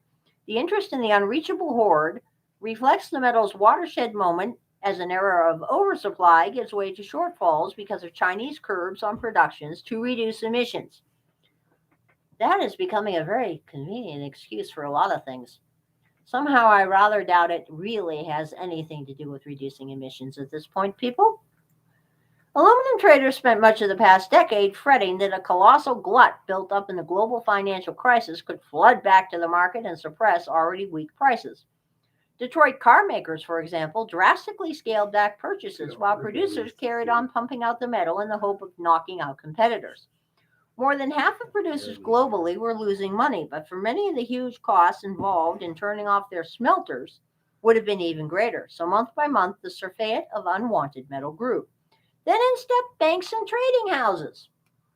Their plan was to make money by buying up the surplus and locking it away for leaner years. Wow, really? Aluminum savings accounts. Novel concept. Hadn't noticed anything, blind dude. As the global economy started to recover in the early 2010s, manufacturers, including Coca-Cola and Molson Coors, found themselves short of aluminum when mountains of the metal set at major ports around the world. Eventually, the metal was drip-fed back into the market as demand rebounded, and even as recently as last year, the industry was comfortably supplied. In the early stages of the pandemic, it looked like the market would once again be swamped. Now, with demand roaring and China curbing supply, wow. That whole emissions and climate thing, they're really taking that seriously. Yeah. Anyone want a bridge in Arizona? I know of one. The consensus view is the outlook has never looked brighter for prices, while the mountains of aluminum are vanishing just when manufacturers need them the most. Stocks have been drawn down at a very fast pace in a way that no one was prepared for, said Camille Walsey. Not even going to try it. Senior metals analyst at Wood Mackenzie in London. Away from Vietnam, the industry's passage into scarcity is plain to see at other major industrial ports around the world. Satellite imagery shows a massive stash in New Orleans owned by Castleton Commodities has been drawn down, shipped into consumers in the U.S. who've had to cough up more for their aluminum since President Donald Trump imposed tariffs on imports from China and elsewhere, which was actually a good thing. Of course, these guys don't think so. A sizable stockpile in Malaysia's Port Klang also vanished in 2019. At around the same time, customs data showed a spike in shipments from the country to Vietnam. Despite Malaysia's relatively modest standing as an aluminum consumer, Port Klang has also become the largest storage point in the London Metal Exchange's warehouse network, but those reserves are declining fast as well. LME deposits in Detroit and the Dutch port of Vlissingen are now virtually empty, having held more than 3.5 million tons at the peak of the warehousing by banks and traders. It's a similar story in Rotterdam, which used to hold millions of tons of metal in LME depots and private warehouses. But the situation is arguably the most severe in China, where total inventories across the entire country now stand at about 1.2 million tons, equating 2 weeks worth of demand, according to estimates from research group AZ China. The most striking sign of the growing shortage can be found in the country's trade data, which shows how the world's top producer is now becoming a net importer of aluminum as cuts to domestic output intensify. After flooding the global market with metal for years, China is now driving a rapid drawdown of the world's aluminum reserves.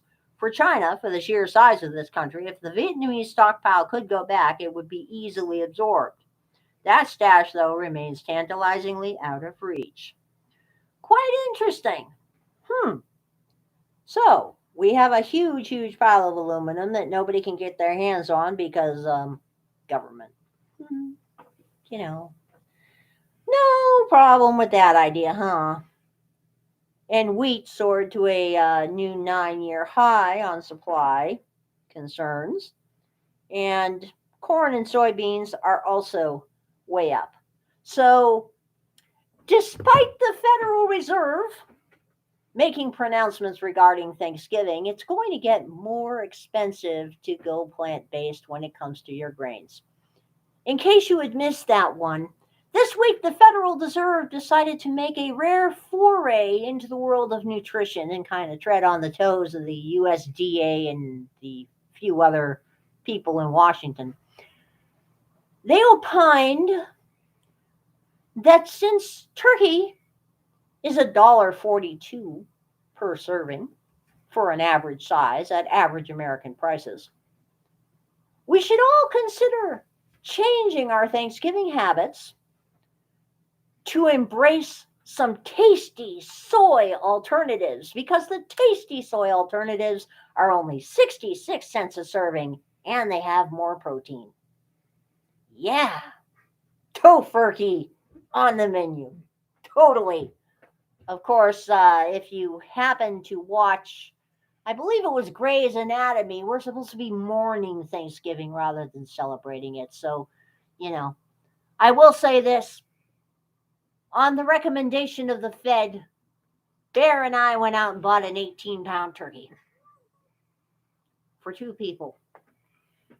We're going to gorge ourselves on said bird, and then we are going to make bone broth, and then we are going to can 7 quarts of said bird for later, because that's what you do with the turkey. It doesn't work as well with tofu. Trust me. Tofu has its uses, okay? I will say there are a few things I like tofu in, but it doesn't work very well in canning. It really doesn't. So, and thanks to the Fed's pronouncements, I decided it was a darn good idea to get the biggest bird I could find. And the biggest bird I could find, by the way, was only 18.5 pounds. That tells you something. That was the biggest bird I saw at any of the local stores. And that tells you something, too. Hi, Keith. Hope you're doing okay. Now, there's an interesting article on Money Matters about how silver can conquer $50 plus in 2022. 2 realistic price movement scenarios can see silver finally ascend through the magnetic $50 level in 2022. A case can be made that either, or perhaps both, have a strong likelihood of taking place. First scenario. I love it when they use the word scenario, don't you?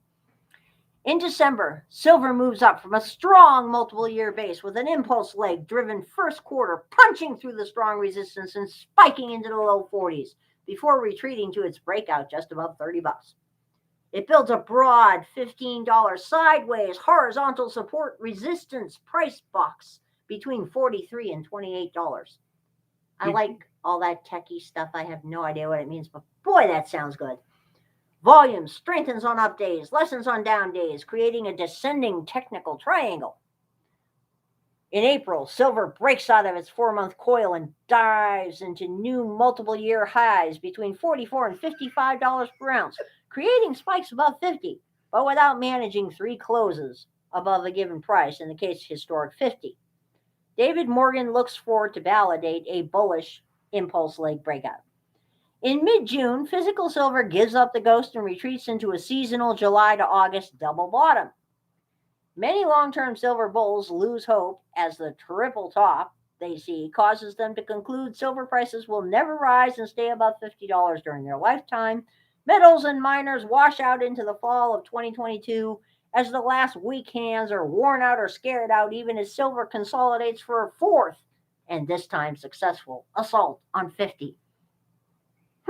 I like that scenario. So let's look at the second scenario. In the second scenario, silver, having retreated toward its $30 breakout earlier in the year, yet unable to leave 50 behind, churns in a frustrating triangular fashion.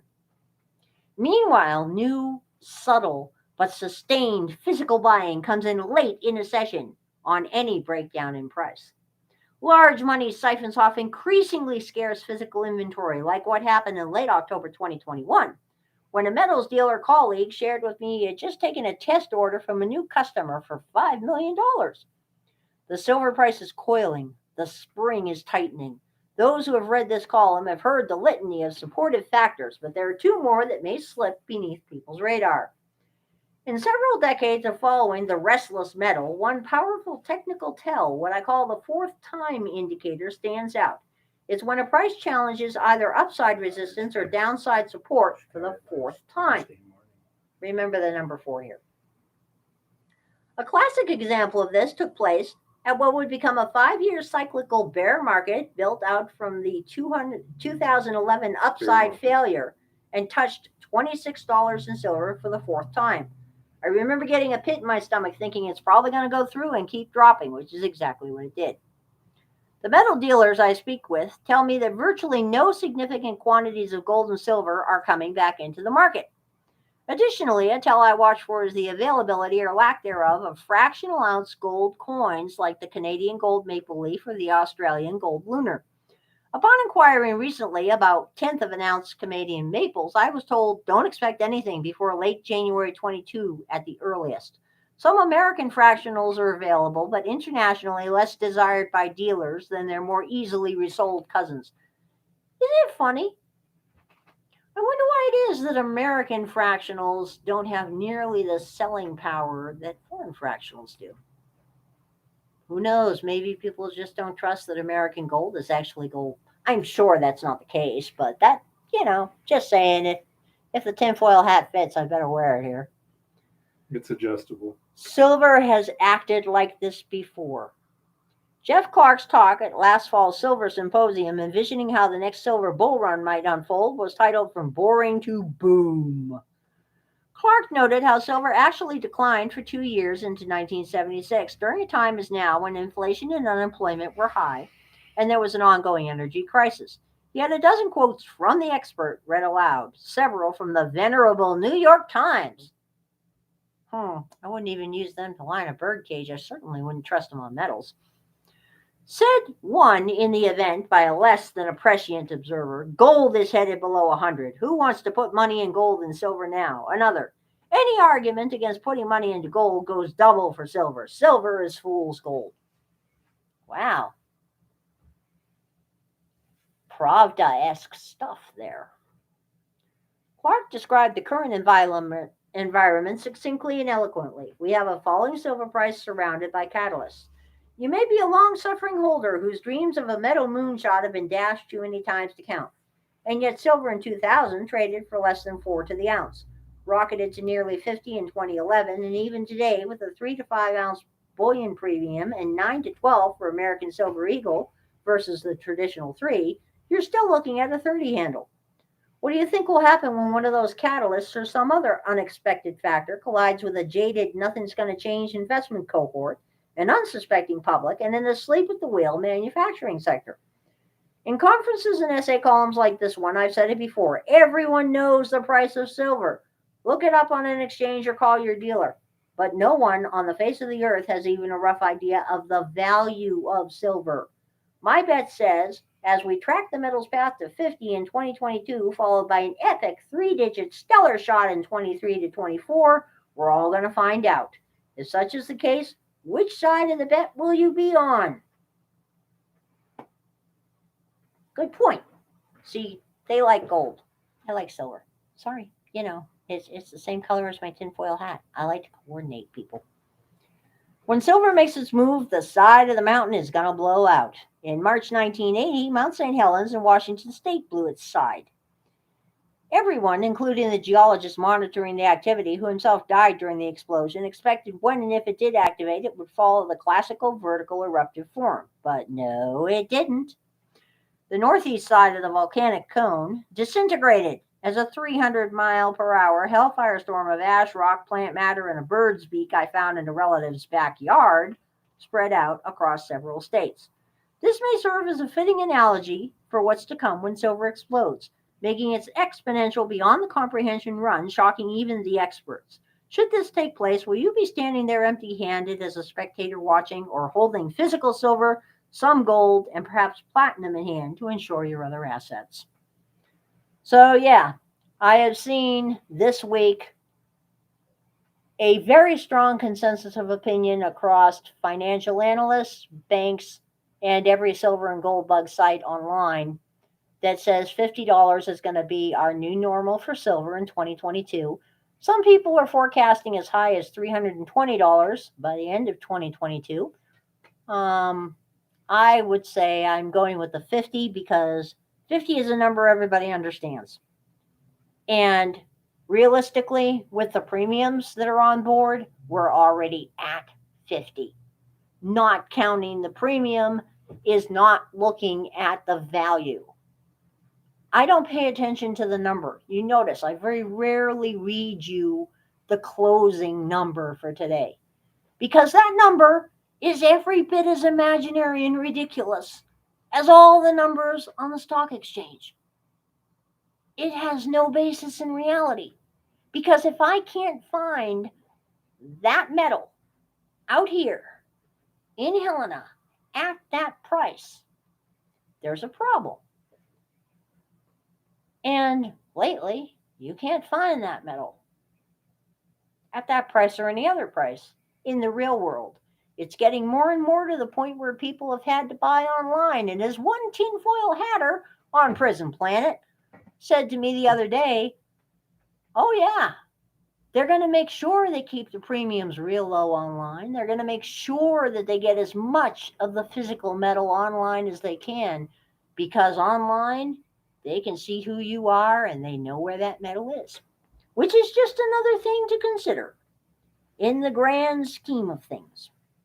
But that is where we are this week, and our prayers and thoughts are with the people out at Waukesha after the horrific and entirely preventable event that happened during their Christmas parade.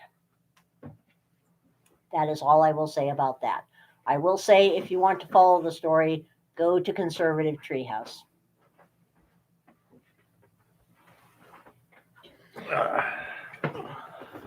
Okay, before he gets into his lesson of the evening, just a quick recap.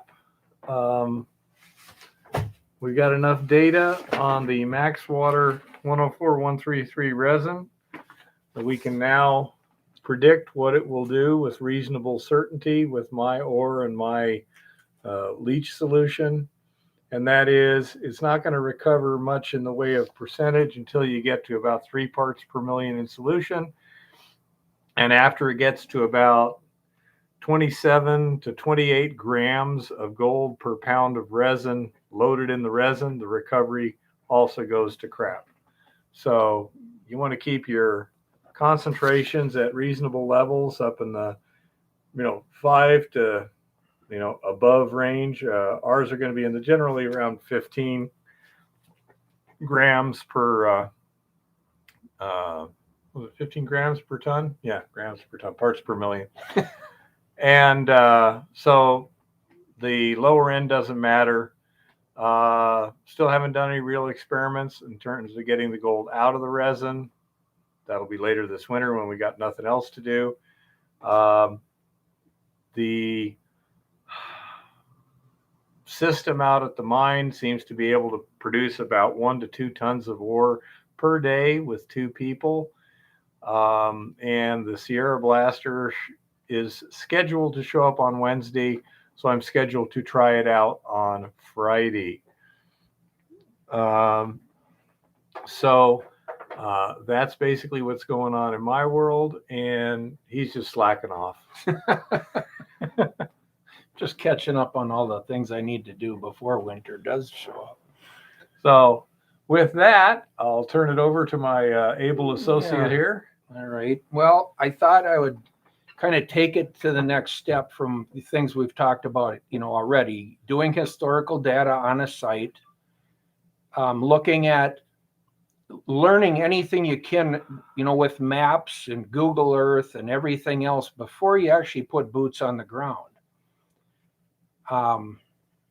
Then I guess we'll start out at this point of hitting the ground, and you're going to go out and do recon, really. I mean, if you want to take your gold pan and shovel or your metal detector with you, that's fine. But the first thing to do is get in that area, and in your backpack or whatever, you should have, a field notebook, a 100-foot tape measure probably, your GPS, your phone as a camera or a camera, a map of the area and how it lays within and the other drainages around it. You could have your flagging tape and a marker if you want to, or flags, and get on the ground and start documenting what you're seeing for old workings, historic stuff, ditches. You kind of want to start reading the ground. And as you build your map of that area, you'll start to see where the potentials are. And once you've done enough of it, you can get to where you grab your metal detector or a shovel and you go dig in specific areas as you see them. But ideally, do your recon. Look for header piles that may say they did some drift mining. And I'll describe some of that a little more. Look at the water ditches. Where do they go to? Where do they come from?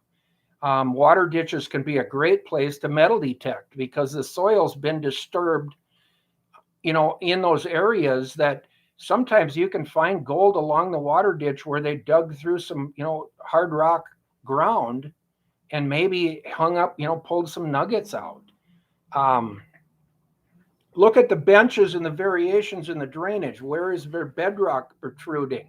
What were the controls of the drainage or the creek that would have, the water couldn't penetrate those exposed bedrock areas and big rock piles, maybe if it piled up rocks. If you start to identify those tight canyons, opened areas, lack of gradient can be one that a lot of times it was hard for the old time miners to mine something that had a real slight lack of gradient. So they'd mine up a drainage where they had good gradient. And as soon as it flattened out in an area, they couldn't get the tailings to run away from them enough without digging a lot deeper coming into it. So they'd skip over that area and go up the mountain again until they had gradient, and then they'd start mining again. So a lot of times there's areas within a drainage that were never even actually mined. They ended up putting tailings from up above over the top of those lower gradient areas. There's a lot of hints that as you build your map and you look at that ground of places that you want to go looking now for gold, that you may find something that was richer than what they ever found. And it's laying there somewhere. It's a matter of understanding the ground that you're on. I'm going to go to this.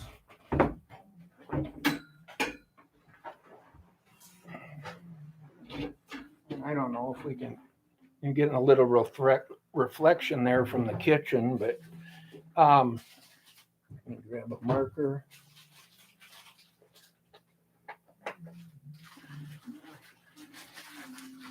This is a situation on one that I was in.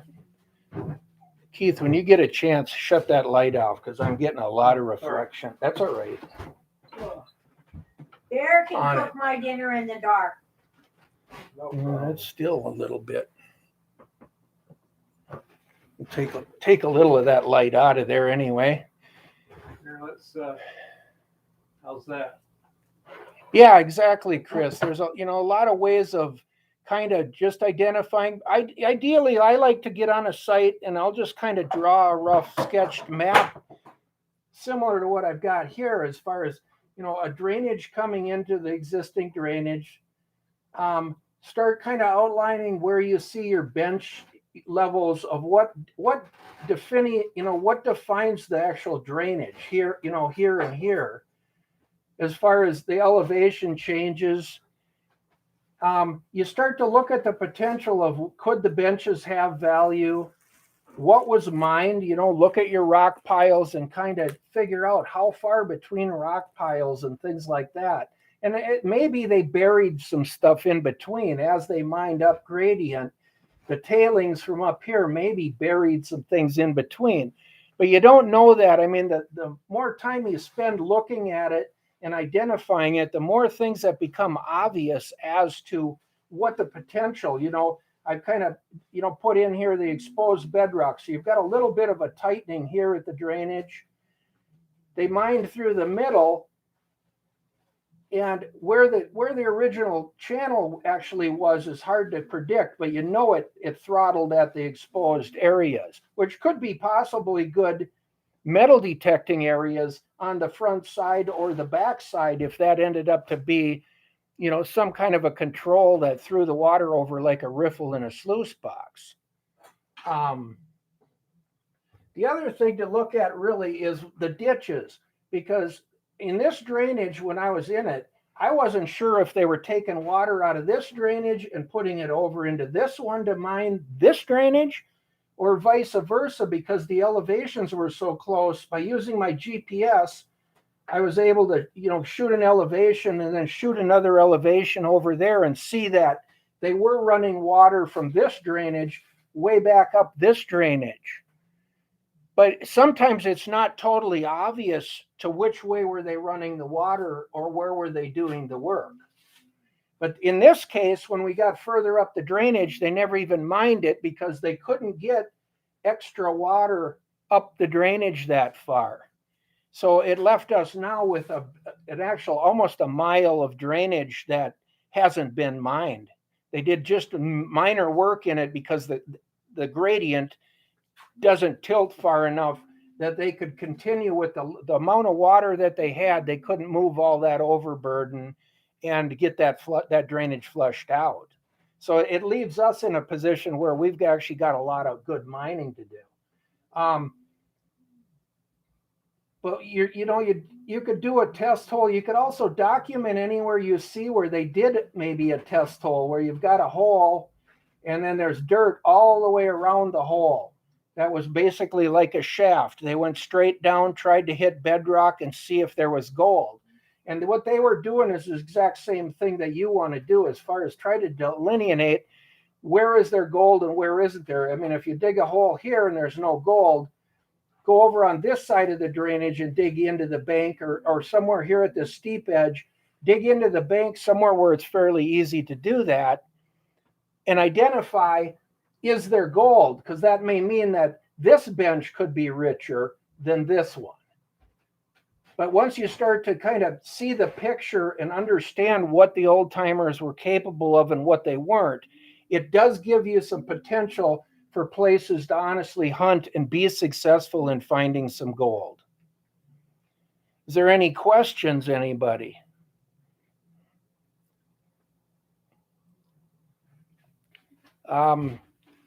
A drainage that was drifted usually kind of says the overburden was deeper than what they were capable of doing. So they would dig a pit, and you'd have a great big rock pile behind that pit. And then on the other side of the drainage, you'd see the same thing. You'd see a big hole or a sinkhole and a big pile of boulders, big rocks next to it.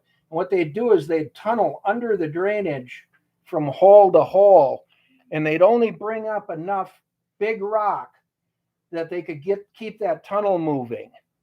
And they'd only bring the gravels above the surface. Yeah, Roberts, I mean, in the case like I did on that last video, we went about 300 feet apart on our holes just to verify that we actually had gold within the drainage. When we start dialing it down to actual really getting into a testing program, I like to go about 100-foot intervals, both 100 feet up drainage and 100 feet side to side. So if this drainage is 300 feet wide, I want at least 3 test holes in there. And in some cases, if there's enough bench here that possibly could be valuable, I may go with 5 holes across that 300 feet. You kind of let the test holes dictate somewhat as you're doing it. Ideally, you want to start on the downstream side and work up gradient, and let the test holes start to try to dictate. I mean, if you've got a really good, you get in a big area, let's say like here, if you've got a really good test hole and a really good test hole and then not so good, and then the next one's really good, you may want to put one above or below that individual one, offset it, and see if the pocket's just over here, or if the fact that just where you dug the hole, that one odd hole, wasn't it wasn't a good hole. It just was located in a spot that maybe there was a little bit of high bedrock or something blocking it above where that you dug that test hole. So you really kind of let your test holes somewhat dictate what's economic and what isn't, and where should I put another test hole, maybe between two that showed pretty good and one that was an oddity, because you'll usually have some consistency in your test holes.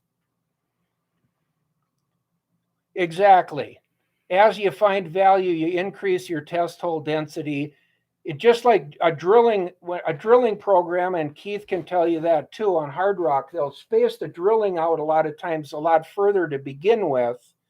And then as they dial into the ore body, or what seems to be showing the best numbers, they'll bring the test holes in tighter and tighter and tighter, and maybe even at stronger angles and stuff, just so they can really literally build a 3D map of something they can't see.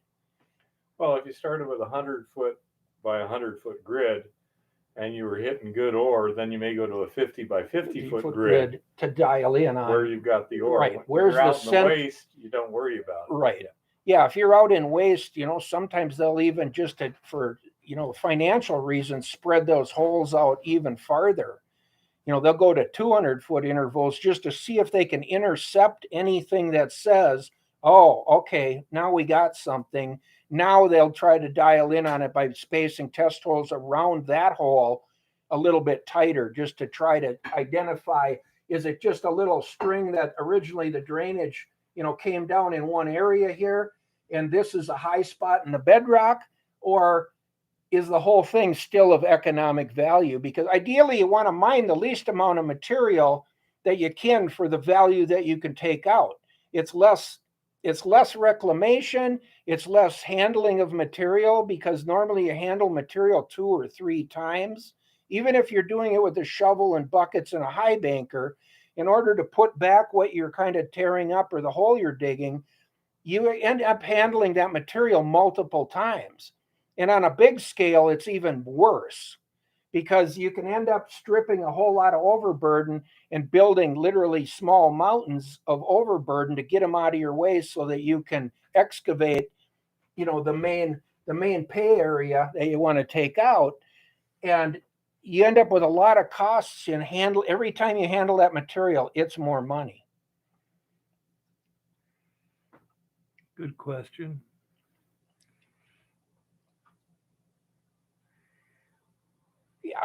Johnny, actually, that's what I've gotten more into as I've understood these systems, is I actually spend a lot more effort kind of trying to source, or at least get to the residual placer that's closest to source, because those placers are where you make the big money. So instead of looking, down drainage where everybody's getting really fine little tiny pieces of gold and they're happy with their little vial of gold, that's not what I'm looking for. I'm looking for ounces. Greedy. Yeah, well, it costs money to play this game, and so far I'm still in the game, thank God. But my thing has become more looking for the sources. What could the possibility of sources be, as well as, is there, if there is a big source, some kind of system coming across the drainage, is there a potential that it could be something that a bigger mining company would be interested in? If I identified the good placer and realized that's the source, that fault line or something's the source, I'll spend the time on, my effort will go into that load source, because if I can put a bunch of claims in there and get a bigger mining company to either lease it or buy it from me, or some kind of a deal, that gives me money to go hunt the next one. And that's, as a professional prospector, that's what I've tried to do, is not only look for a property that I can work on, but what are the potentials for possibly moving the property to a bigger operation? Let somebody else actually mine it. I love placer mining, don't get me wrong. Sitting on an excavator digging is my favorite thing, really. But I do like that. I like to hunt as well. And very possible, it could be the quartz, it could be the granite, it could be a contact zone between, 2 different types of rock. You can't always identify a specific rock and say that's where the gold is coming from. Uh-huh. You know, it could be a black rock, it could be an iron stained, rusty, oxidized type of rock, it could be from the edge of the limestone, it could be the quartz stringers itself. There's a lot of different places that, you know, gold could have precipitated from, a lot of different systems.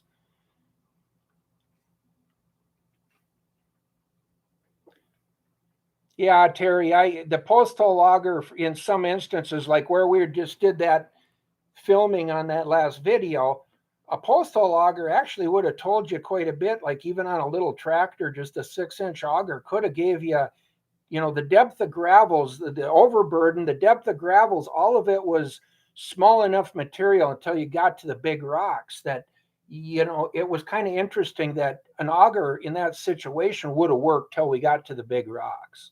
And then you're screwed. Then you're screwed. You know, then it wouldn't be a good way to test for values, but it's a good way to test for gold. Is there gold? You know, if you get some gravel up on that auger and can pan that gravel and look at it, it's a fast, dirty way of, without digging a big hole, that's a good way of going down. The problem with a churn type drill when you're screwing it in is you'll get smear in a hole. And you guys, I'm sure if you've ever dug a post hole, you kind of understand what I'm saying is, as far as if the auger is picking up gold and bringing it up, some of it can be smeared into the sidewalls of the hole. So getting that churn factor in there really makes it hard to test it and say, hey man, this gravel that just came up is running, you know, $100 per yard. It's not a definitive test. Ideally, you want some kind of bulk sampling and you want to run the test just like you'd mine it. If you're going to use a trommel, you wash the gravels with a trommel and see that you get recovery. Or a high banker, if you're going to go to a screening plant, you'd want to wash, you know, a matter of at least a yard or two of material using that type of a screening system that you're going to try to mine with eventually.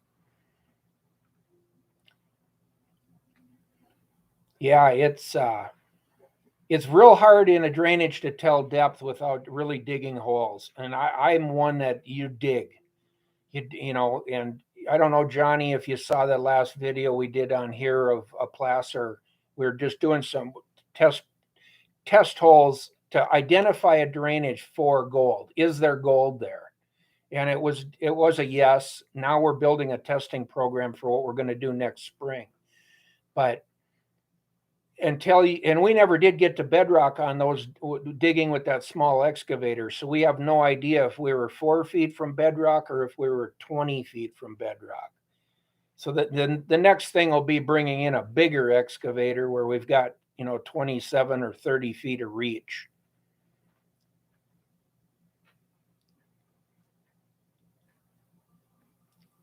Yeah, probably Roberts. That's probably about right. 3 inches of depth.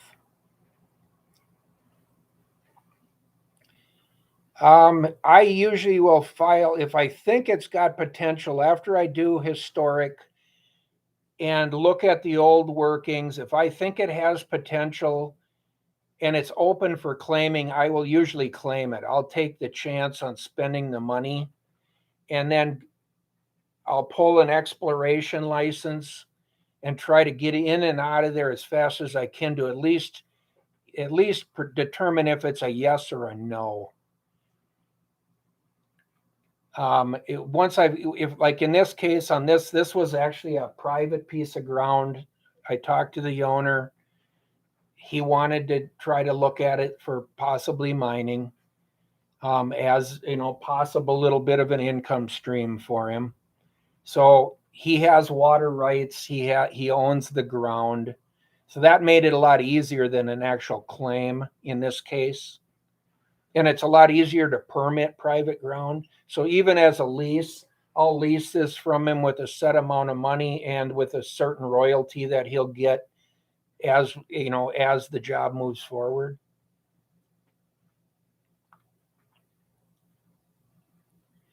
Patrick, actually, that small excavator, if as far as gold goes, or digging like test holes or digging footings for your neighbors or whatever, a small excavator has some really, really good potential. A front end loader is great, but they're not really built for digging.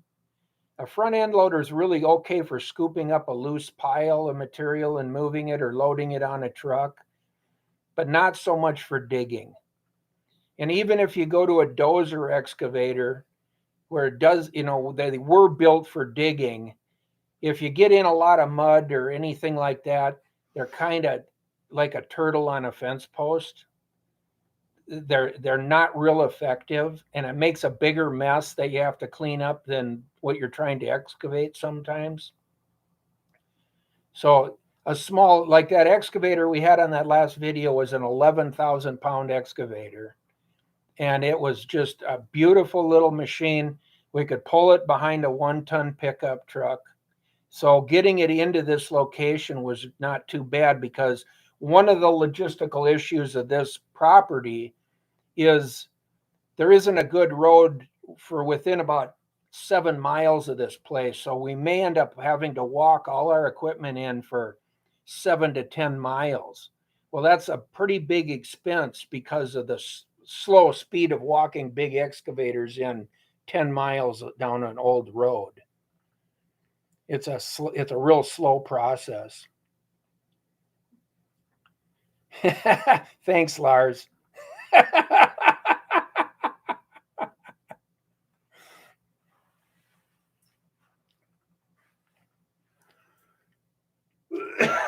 Yeah, if you could pull core, Roberts, that ideally really it would be a pretty good representation of the ground you're going through down there.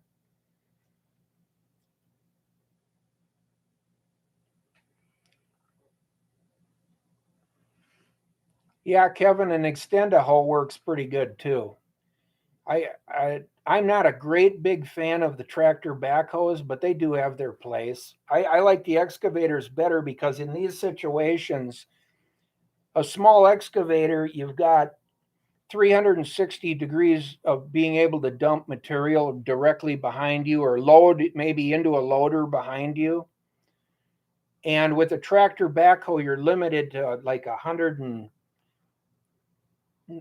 or 190 degrees or something. You're limited in how far you can move your boom to try to dump. Patrick, you might also consider renting stuff if you don't have a great deal to do, and depending on the prices of purchasing and stuff. By renting, you get to try it and see what works the best for what you want. That's true. But it all depends on what you need to do and a bunch of circumstances. For example, I was looking at maybe renting a rotary hammer drill. Yeah. It was $42 a day, Mm-hmm. but I can buy a good Hilti hammer drill for $320. It's well, like, and if it's something you're going to use, I just looked at a job outside of town here, a small placer on a private piece of ground, and I already got a wash plant that would go in there and some equipment very easily. We can literally drive it right in there and unhook it. And there's already a pad and everything. There's already a pond. uh-huh. It's all kind of semi-developed to mine already. Mm-hmm. And yeah, it's not far out of town. This way? No. Not through downtown? Okay. No. And I looked at it and I thought, this is a situation where the depth to the pay gravels is about, 12 to 15 feet of overburden that has to be pulled up out of there. And then it's a site that's fairly tight, so you wouldn't be able to just mine all of it all at one time anyway. My thought is possibly just to lease an excavator, a good size excavator, for like a week, and do all the tear out of the overburden and get that piled, and then go in and pull all the pay gravel out of a big zone and pile it. And then when I have time, or if I need money, kind of like a piggy bank, just go out there and wash gravel. So all I'm turning on is the pump and maybe using the loader and feeding the wash plant, and just deal with that part of the process. because I've already got all the digging done. And then when I need to, I'll lease or bring in a big excavator again and take out another area and do the same thing. Just pre-pile the pay gravel and then just wash it when I need some more money out of the pile. And just treat it as a project that could go on for 5 years instead of trying to go in there and mine it all in one season. So depending on the situation you're in, that might be an option for somebody. Is if you've got a project or a property that you want to do some digging on, leasing or renting a machine just for a matter of a couple days to do your digging and then send it back so that you've got your pay gravel up where all you got to do now is shovel it into, whether you're using a high banker, a small trommel, or you need a little tractor and loader just to feed the wash plant or something. There is ways to create some revenue that maybe you can go buy bigger equipment as you go. Yeah, Terry, and that's kind of what we think makes a lot more sense, is just buy one.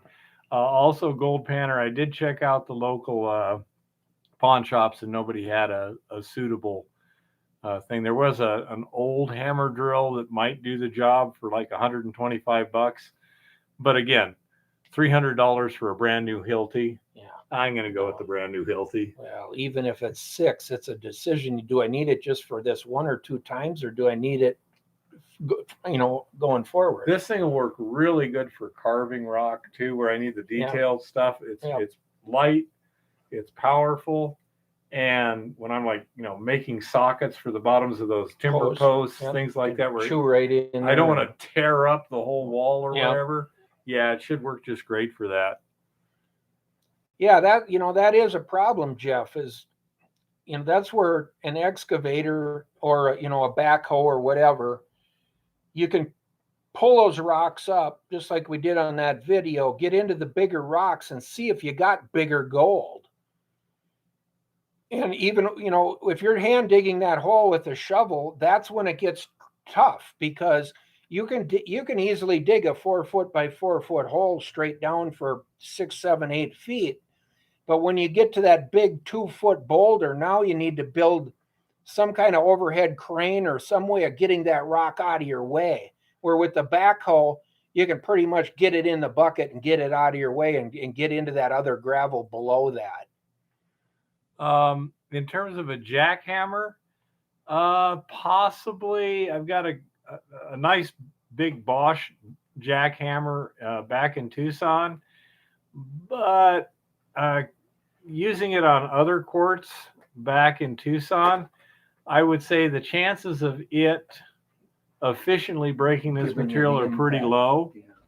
But that's always another option, is, when in doubt, get a bigger hammer. But the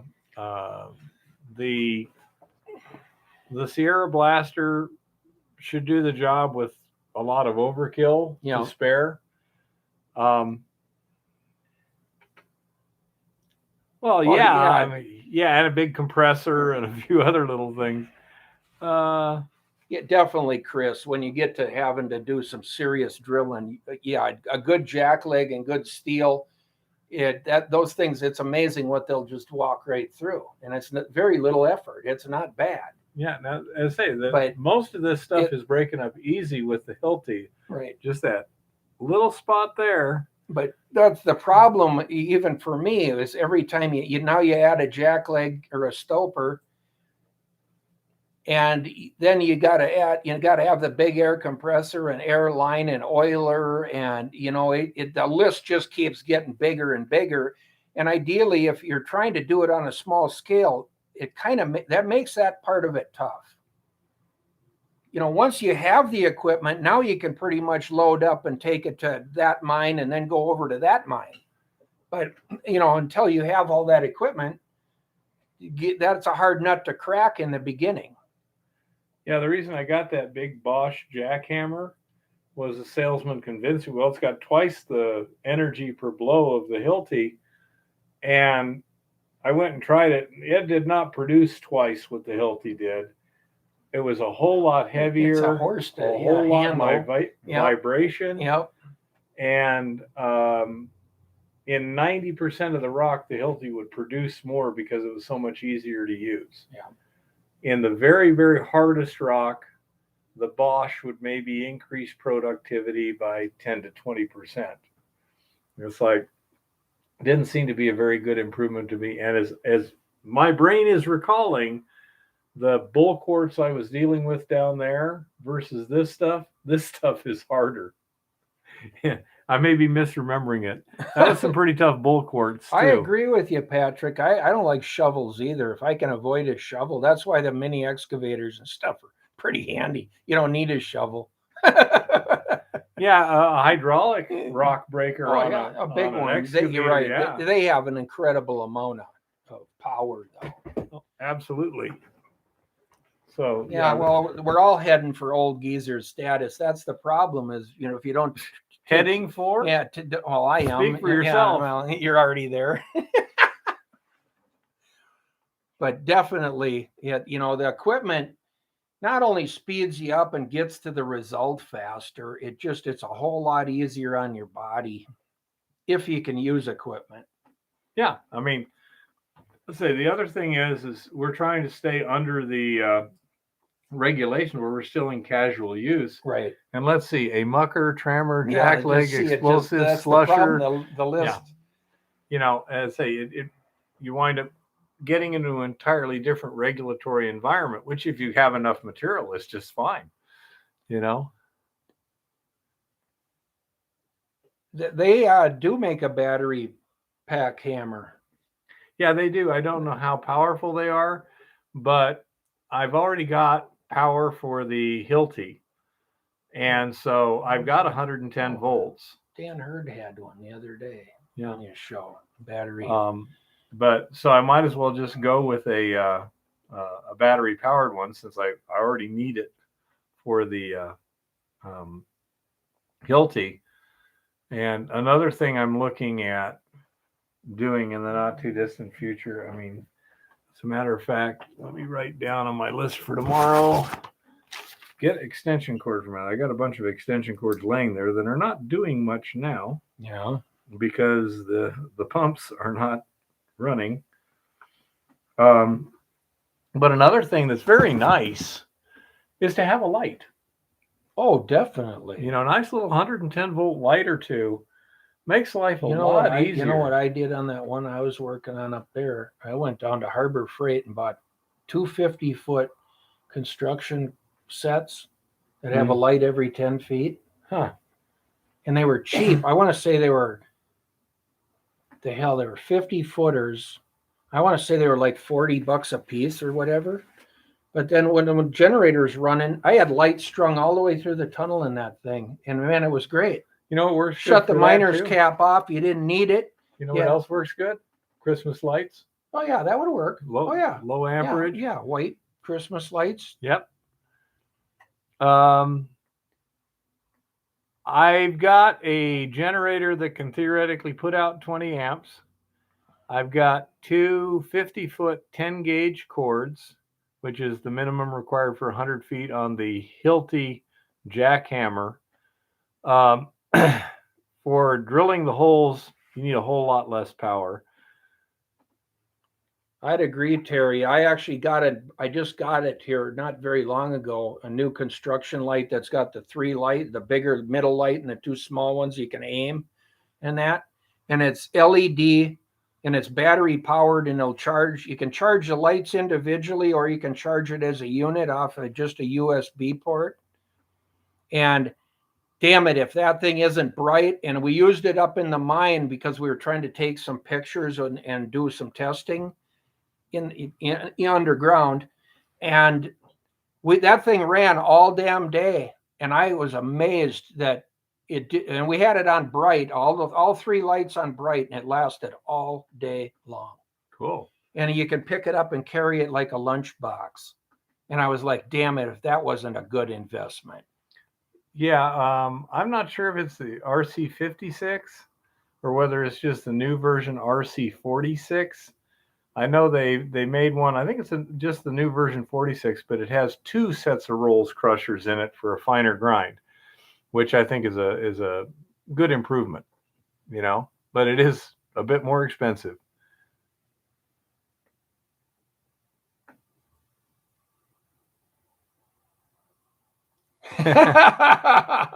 Yeah, Chris, that's why I always carry a flashlight in my pocket too. I carry a flashlight in my pocket, an extra headlamp in my surveyor's vest that I wear. I usually have a couple of headlamps in my backpack because I take my backpack with my notes and everything with me everywhere I try to go. Well, and it's like, yeah, when the generator runs out of gas and the lights go out, yeah, you don't want to be in the wrong end with no light. well, what I'll usually do is I'll have the headlight, a spare battery for the headlight, and a flashlight in my pocket. Nope. And that way, if the battery goes down, I've got the flashlight to light everything the while I battery. change the battery. You can't see to do And anything. where I'm at, honestly, in most places, there's enough light that you could probably just get out. Yeah. You know, you could But probably you get back in out. some of these where you're 300 feet yeah. back in the mountain or 800 feet back in the mountain. Well, and you're not going to just walk out of there. That's another thing. If you've never been underground in total darkness before, it's a good thing to test your reaction because some people panic. Yeah.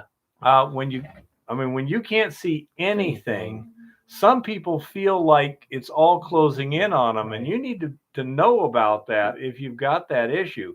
With me, if I can't see anything, it feels like I'm in a giant space. See, I thought underground would bother me originally, and honest to God, I thought, hell, this is cool. And after that, and I've been in total darkness, and I'm good. It's like, okay, well, now what are we going to do? Think it through and figure it out. Well, my friend Gonzo, he's really stressed out underground. And I mean, he's a combat veteran, so it's not like he's cowardly or anything, but just something about being underground just freaks him out. And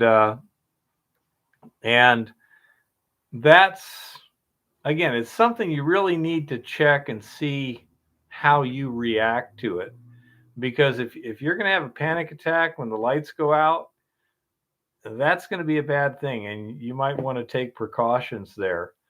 But yeah, it is a very, very strange thing to open your eyes and see nothing but black. I like it. But, well, if I don't have to get out under those conditions, if I'm just sitting there and relaxing and the temperature's nice. One time I was working underground, I think it was graveyard shift. I'd done everything needed to be done. I had like an hour and a half or 2 hours to kill. I just took the train up there, went into a dead end drift that nobody was using. Sit back and take a nap. Park back there, turn it off, turn the lights off, and just kick back.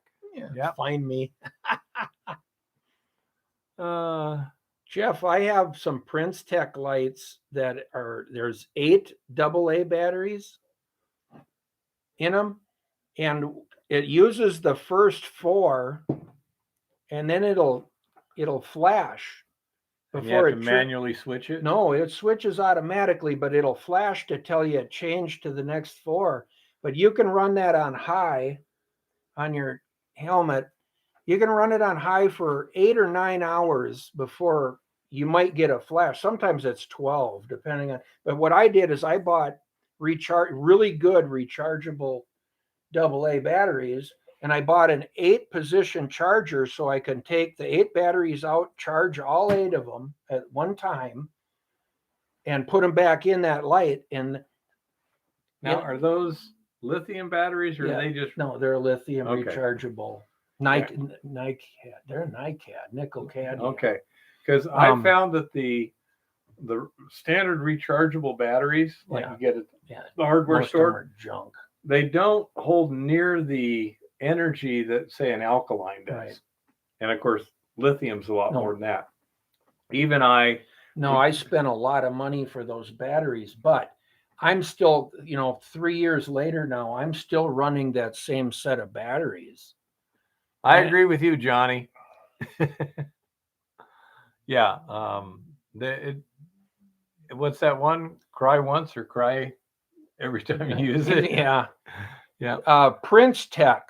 They have a website. They make lighting for mining. They make lighting for like rock climbers and skiers, outdoors people.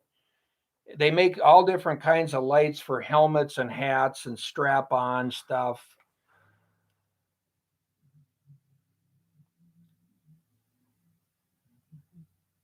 Yeah, that wouldn't surprise me, Roberts. Cobalt is an okay brand, but it's not what you'd call a quality brand or professional grade. There is professional grade, and in doing a lot of what it's Prince Tech. I can't type it in on here. Let's see if it'll do anything. Probably not. P R I N C. Nope, see, it did it. Yeah, kicked it me just out. it did the weird stuff again. His computer's acting up here, so Yeah, I can't it's on spell crack. it on there, but Yeah, just spell it out in words. PRIN CTEC, I believe. Okay. That's all they make is lighting for. Yeah, Bosch is a good drill. Makita is a good drill. I've been really happy with the Hilti, and everyone I've talked to says, well, let's see, let's try all caps. Okay, we got caps lock on. PRI. Yep. Nope. It did it. It's Did it doing it again. in caps. So No, don't know what it is. It's on crack. after this video's over, I can go in and type it in on the comments. Yeah, something like that. I would say I could do it on my phone. Milwaukee's a decent brand. Makita's a good brand. Rigid is good. DeWalt is a good brand. Bosch is a good brand. But I think Hilti is top. Yeah, Hilti's got some good equipment. It ain't cheap. And though. they have dealers just about in every major town, or a service guy. Princeton Tech or just Prince Tech? It might be Princeton Tech now that you mention it, Lucas. You might be right. Yeah. Yeah. Let's say It's all just lighting for different applications. Yeah, it's funny because the Bosch Roto Hammer, brand new, was $365, 2.6 pounds foot per blow, 4,000 blows per minute.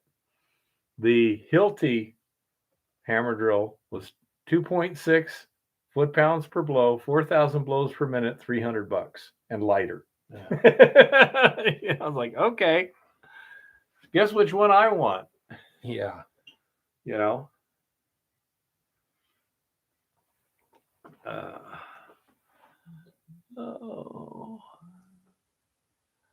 Anyone got any questions at this point? Yeah, lighter works good. Yeah.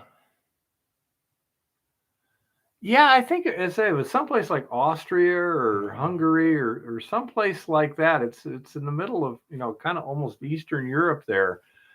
Not sure where it's from, but they make some good stuff.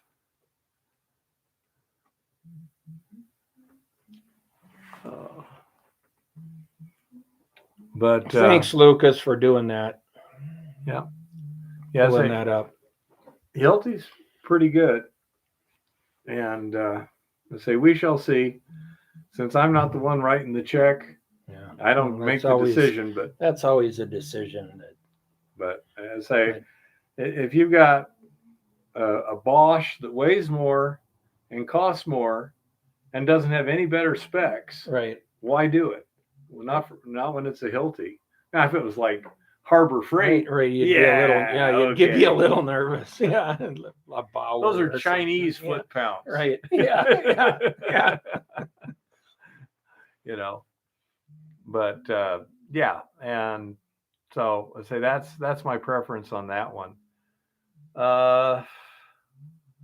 Let's see. I say, anyone have any questions? Anyone miss anything? Want to know Yeah. what's up, or, missed that. Questions. Yeah. Yeah. Shoot them questions at us because that kind of drives this most of the time is the good questions, guys. Yeah. No, I'm really looking forward to trying out that Sierra Blaster. Oh, I can't wait for that. And it's a video, you know. Oh, I'll get some video. Trust me. I say, hopefully I'll be able to actually set up the camera once I know what kind of fly you get and everything, and set it up where it's looking at it while I go off to the side and blast it. Yep. Because if it's just looking right over the top of the rock face to where it's at, it'd be very hard to blast directly back up at the camera. I think you're going to find you're not going to have a big blast pattern. I don't think so. It's more impacting the rock. Yeah, you could do that. A good piece of clear polycarbonate or something. Yeah, possibly. Yeah. Well, I got a couple hernias too, but we're working on getting those scheduled to get fixed. It's repair and maintenance season here very shortly. I got 2 cataract surgeries and a hernia surgery and a few other tests just to make sure there's nothing important going wrong, but we don't think there is.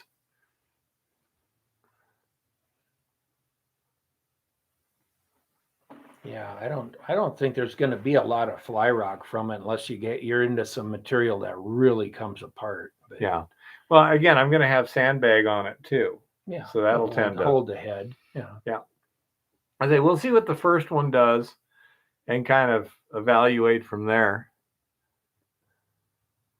Yeah, I'm not going to be anywhere in danger personally. The camera may be, but I'm not. Yeah.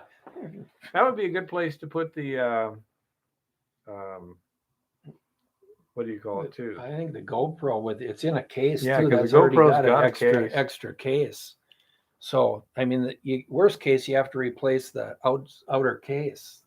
I don't know, Terry. I've seen how sharp the shards are from quartz, and I mean they can be razor sharp, and you wouldn't want to get one in your throat or anything like that. No, losing an eye. I would be happy to just look at the video later. Yep. I've set off enough blasts that are a lot more dramatic than what I hope to be doing here. Yeah, me too. My big question is going to be, can I get that rock that's near that post socket without disturbing anything, damaging the socket? I think you got it. I think that's a yes. I really do. One head. Yeah. One charge.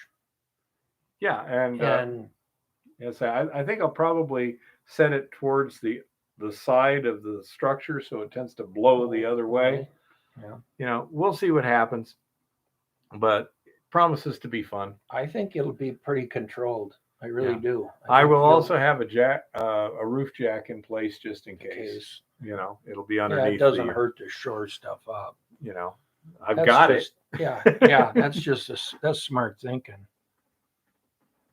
Yeah, and as I say, that's my thought is I'm actually more concerned with the idea that the actual cartridge charge may be more than I need for what I'm doing. So it's going to tend to blow out more because of that.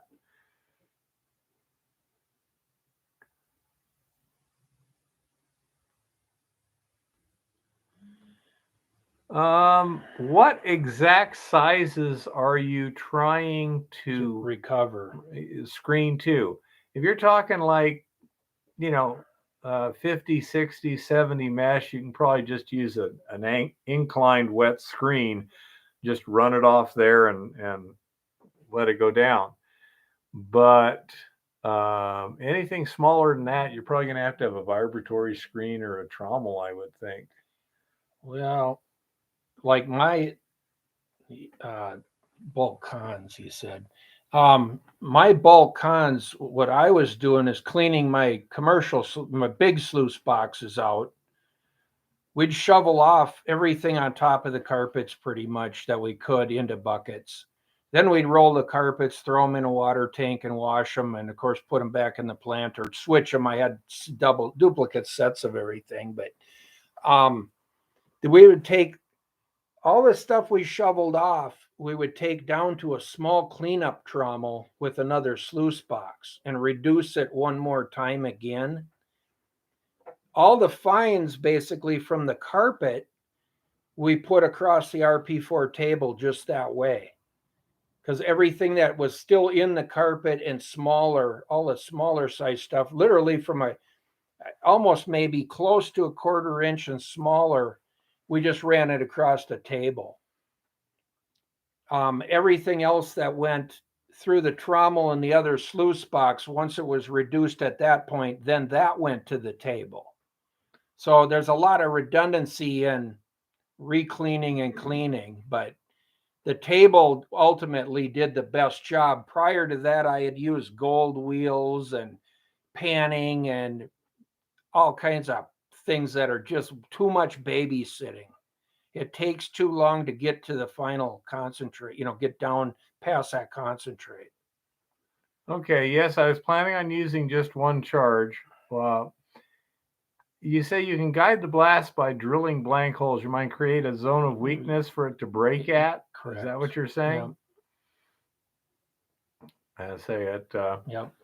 That makes sense. Just like in a big blast, if you're blasting a face, you'll leave some blanks. Okay. Well, if you're in your burn, you usually drill some blanks just so it's got some place to expand into. You can get the cone. Yeah, you can get the cone out. Yeah. But I think this will be fairly simple in terms of relatively small structure, very, very hard, but only about 10 inches thick. And I only need to get it down. Actually, I only need places to break it 6 to 10 inches deep, but I'm going to have to go deeper than that to get containment. But my guess is it's going to be fairly easy to break with the tool that I've got for the size that I'm dealing with.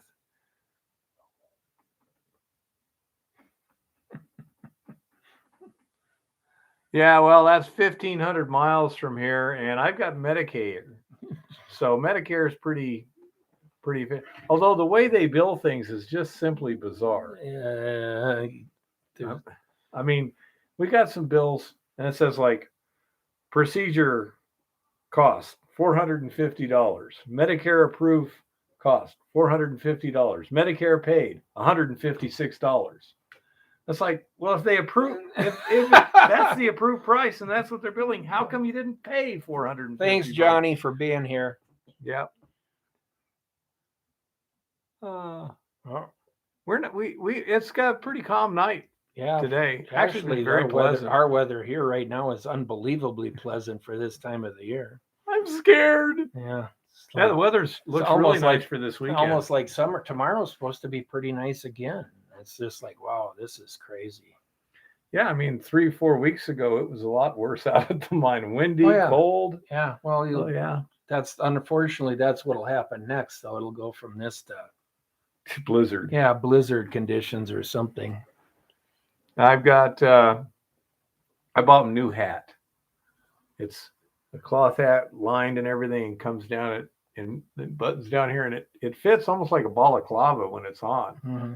It's like, okay, that ought to keep me warm. Yeah.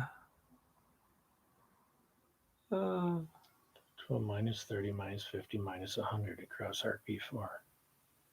Yeah.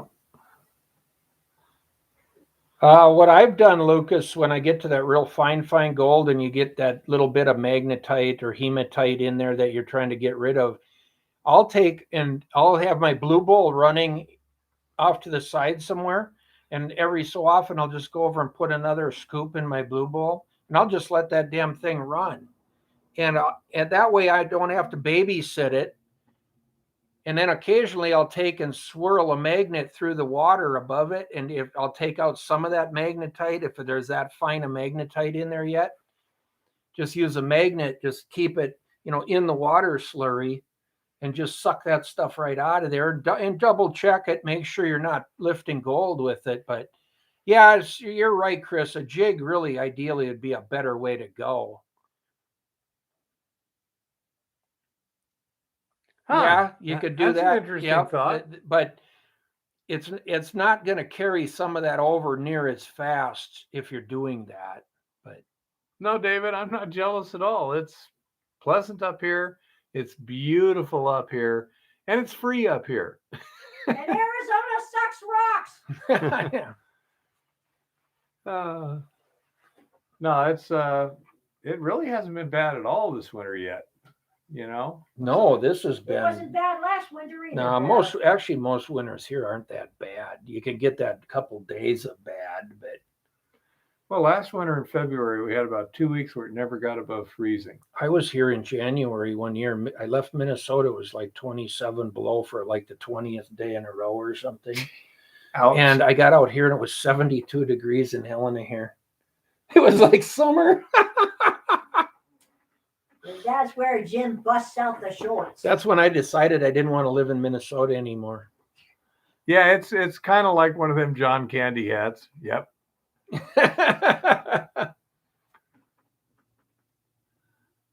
Well, that's a good idea. Thanks, David. Yeah, thanks, David.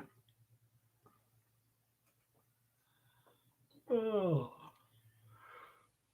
Yeah, Well, if we have a if you're Lucas, if you're already running, tables and magnetics, dealing with all that, the other way to go definitely would be some kind of a jig. Well, the other possibility is if it's fine gold, Or you could go to a concentrate. There's some new you could concentrators leach that it. well, you could.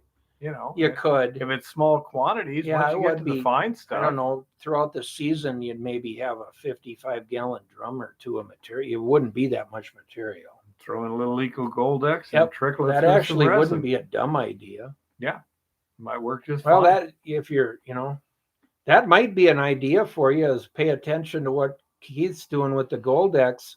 For fine gold, it seems Do a to work really well. 55-gallon drum or whatever of those concentrates or plastic barrel, and at a certain point, put in your Eco Goldex and stir it once in a while and precipitate that fine gold all out. Yeah. No, it seems to do a pretty good job on my ore. Now, that doesn't mean it's going to work okay on your ore. There's a lot of potentially complicating factors, but it's kicking butt on this stuff. I'm very happy. Oh, I'm impressed. I figured it would work for you, but until you see the results. Yeah, and that resin that Chris sent seems to be doing good. I say now all we got to do is come up with a flux where you can take that and just furnace it and recover your gold. Well, I'll tell you one thing with jigs to consider, Lucas, is you can buy used jigs. They're for sale. That's the easy part. The biggest thing is getting a consistent water flow on your jigs for your pumping procedure and everything. And in most cases, you end up building kind of like a small water tower or a tank up fairly high to give you a consistent flow rate, because like a gas pump or for that fact, an electric pump, it won't give you a consistent water flow when you're trying to, keep everything loaded. Yeah, exactly, Chris. So that's something to consider when you go to jigs, is there's some other expenses that you'll probably have to deal with in getting it to work the way you need it to work when you do it. I found a water tower works the best because you've got a head pressure that's consistent coming down a pipe, and then you can meter that water accordingly. There's food. Yeah, that's another possible, Chris, is remilling that or putting it in a cement mixer and letting it run with some some balls or something. Just let it crush out and grind itself down a little bit to get full liberation of that finer gold.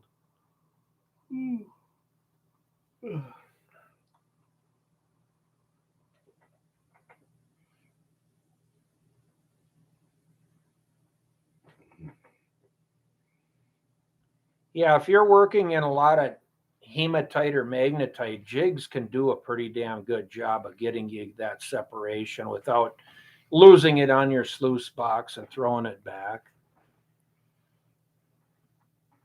No, I haven't, Terry. Define gravity dredge. Yeah, I guess they define gravity dredge.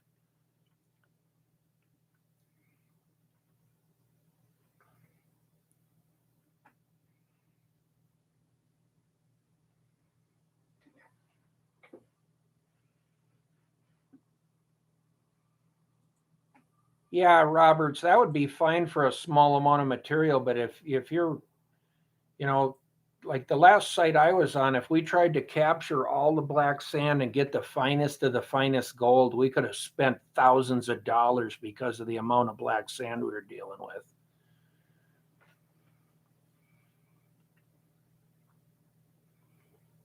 And I just decided I didn't want to deal with it for what it was going to cost in putting in jigs and tables and all kinds of stuff to get every last little piece of gold.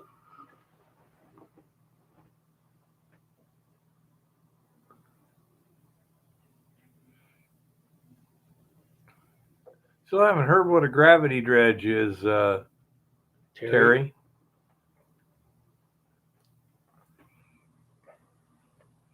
Not familiar with the term.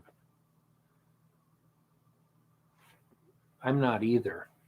Yeah, don't recall hearing that one before. The gold is super fine, leach it.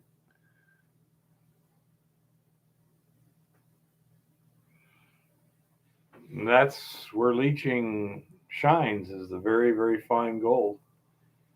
That's why it works so good on the stuff Use we're a dealing with. siphon intake with no motor.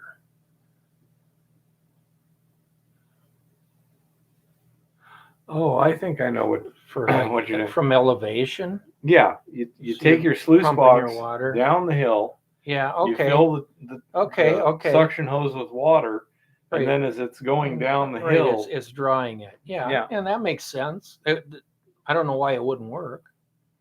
yeah, Lucas, that might be very fine for placer. It ain't very fine in the grand scheme of things. Mine's 2000 mesh, but okay, we got it now, Terry. Yeah, we figured it out kind of here, Terry. Yeah, minus 30 mesh shouldn't be that hard to get with gravity techniques. That shouldn't be bad. Yeah, I agree. Minus 50 is still kind of coarse for leaching. I'd want it, like 200 mesh, but you should be able to get that with gravity. My trip concentrator will get 200 mesh without a problem.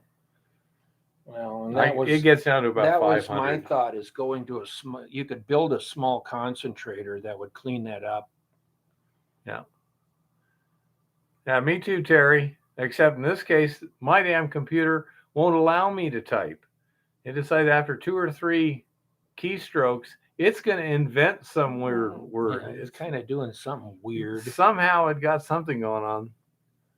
There's probably some minute speck of dust caught in No, it's probably something like I was hitting some keys and somehow hit a weird combination and it decided, oh, you want to do the Mandarin option or something. I don't know.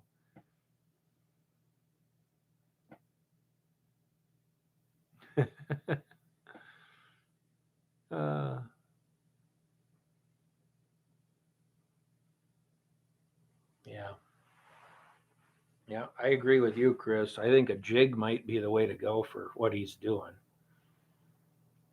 I don't know. It's putting English words in there. Yeah, It's letters, just, it's not letting me type them in. As soon as I put 2 letters in there, it decides, did you mean this? It's acting like it's set to some sort of predictive text like you would get on a smartphone, only it's not letting you backspace and put in the word you actually want. Yeah. Yeah, pre-thought option. Yeah, pretty much. Yeah, I say we'll see what happens next week. It probably won't save whatever the hell it was, but rather than exit the stream, we just won't type anything.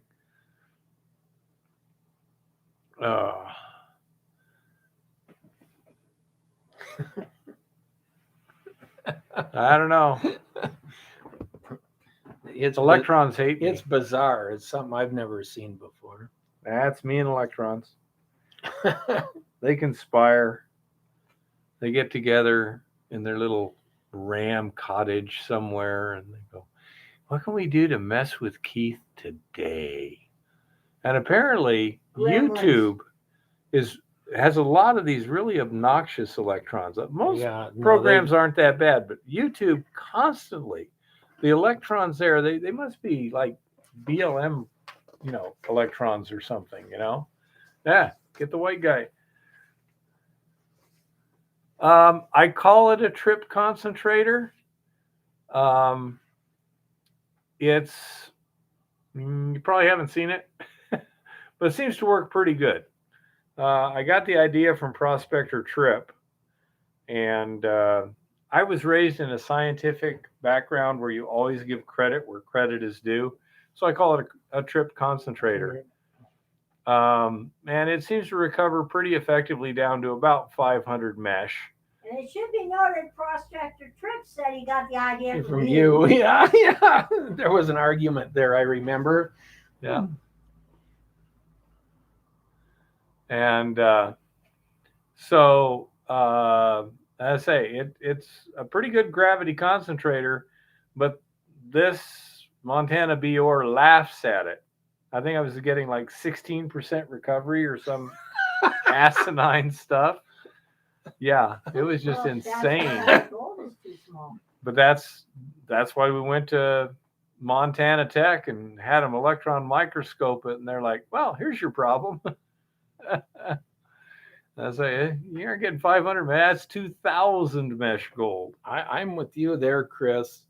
If that thing starts plugging up, you can't lift it, you can't pound it out, you got a problem.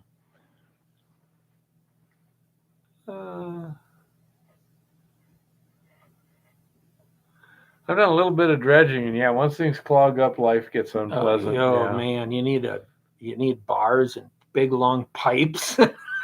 Yeah, sometimes you do. Yeah, just to get it unlocked.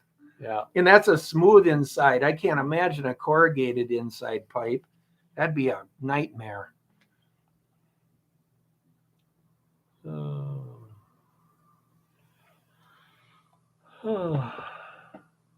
Yeah, I'm sure sooner or later we'll run into some more around here that'll work fine on the trip concentrator.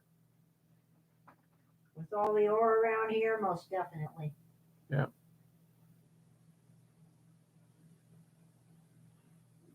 Yeah.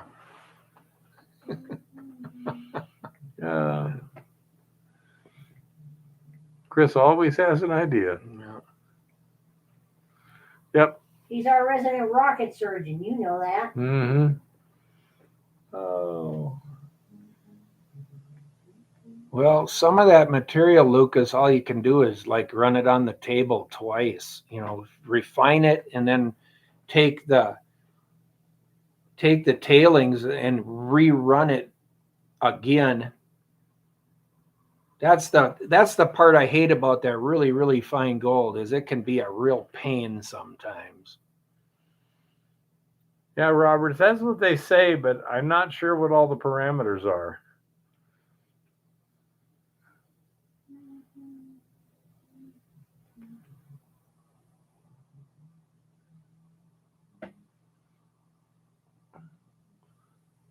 Yeah, I'm hoping to meet Matt sometime. I don't know if you noticed, but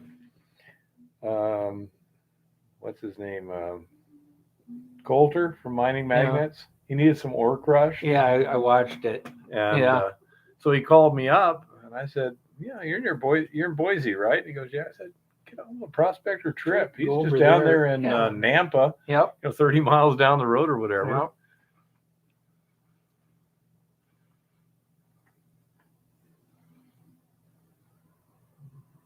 Wow. That's pretty good, Lucas. Yeah, that's worth playing with.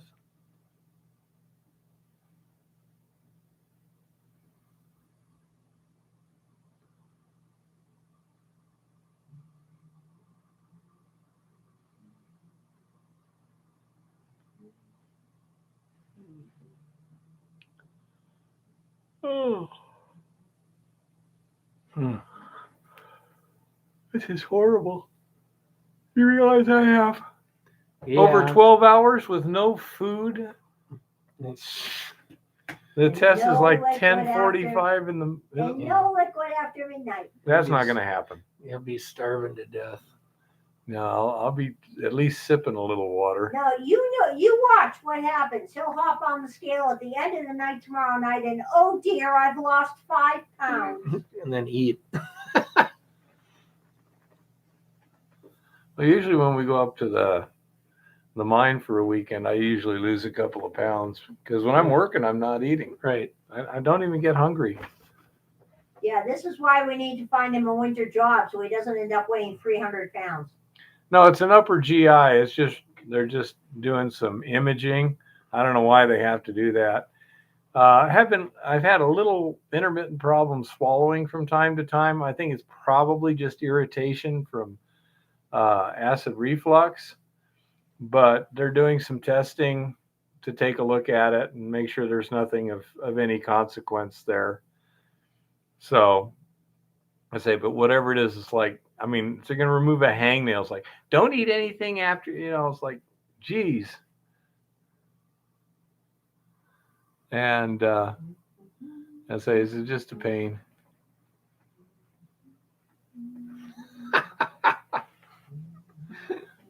I didn't even notice. Oh no, she usually doesn't make any fun of me, but when I'm up at the mine, I'm working. Yeah. Oh, I'm the same way. Being home is when I think of good things to cook or make, or You're just sitting there going, food. Yeah. Oh, I want something I think to I need a taste. treat. Yeah. Hey, is a lemon drop solid food? I don't think so. By the No. time it gets in my No, it's stomach, dissolved. it's liquid. Yeah, it's dissolved. Yeah. There we go. I got another 2.5 hours, man. Those lemon drops, they're in trouble. Yeah. Behave. I didn't want it. Oh. Hmm.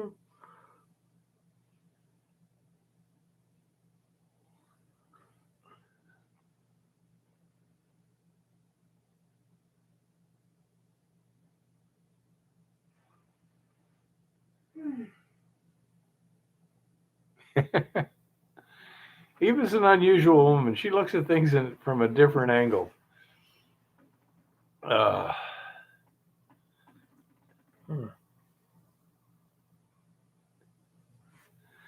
There's nothing of any significant danger there.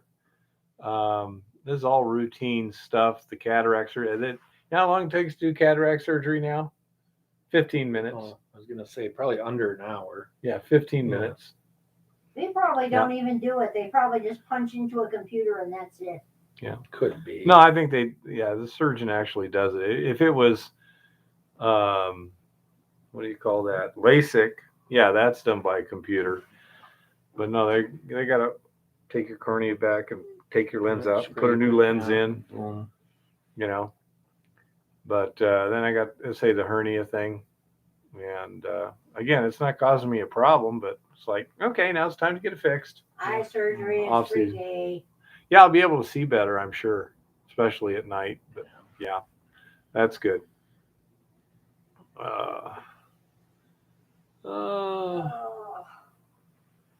Anything else, Yeah. anybody? Any other questions, guys? I think Lucas, you got my email, correct? Pretty much enter on all your videos, so Yeah, I would think so. That's right. It is on the video. It's on all of them going. Yeah, because I back. changed it to Hard Rock U. It used to be the Wild West kettle corn thingy. Yeah.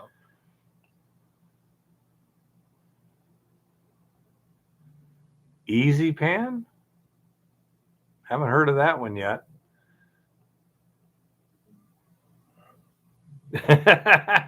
Now that's impressive. Hey, Roberts, you know something Yeah. Chris doesn't. Yeah. Whoa. Is that the square one, Roberts, from Canada?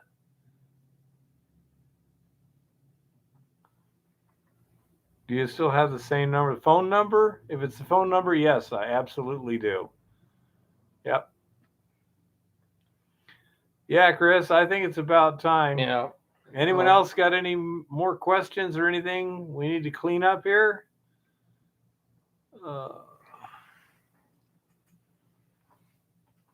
Saffron tea? Quicksand concentrator for gold recovery. Some kind of fluidized bed. It's a little Recovery little concentrator. I think I've seen it somewhere. Is that the now one that shakes by itself? I'm not sure. Yeah, it's kind of like a little concentrator. Yeah, I think that's. I think I saw that in Dan Hurd one time. Yeah, I'm trying to think of where I seen it.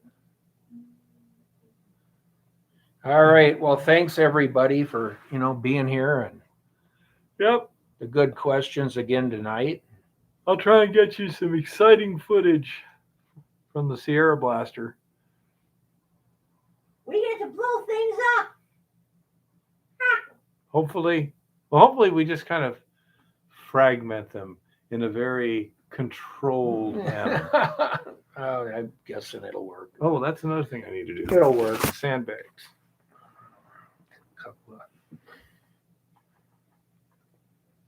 Wow, I hope our governor follows along with DeSantis there.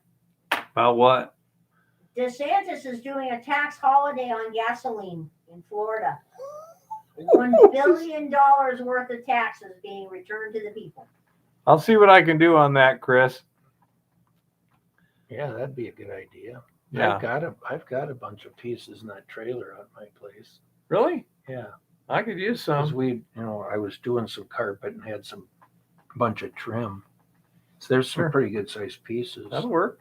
Absolutely. I could use some to throw ore on too. Yeah, I have some Out there at the ranch.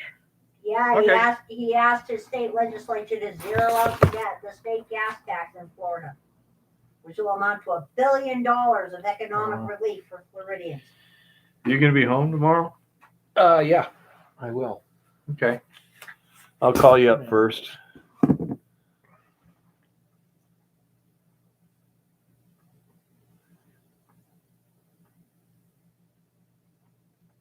Wow. It amounts to over 25 cents off a gallon. Cool. If Okay. it passes. All right, guys. Thanks a lot for a good night. I think we're gonna call it nighty night and happy prospecting and keep it safe out there, and we'll see y'all next week. Everyone knows how to get a hold of us if you need to ask questions or anything.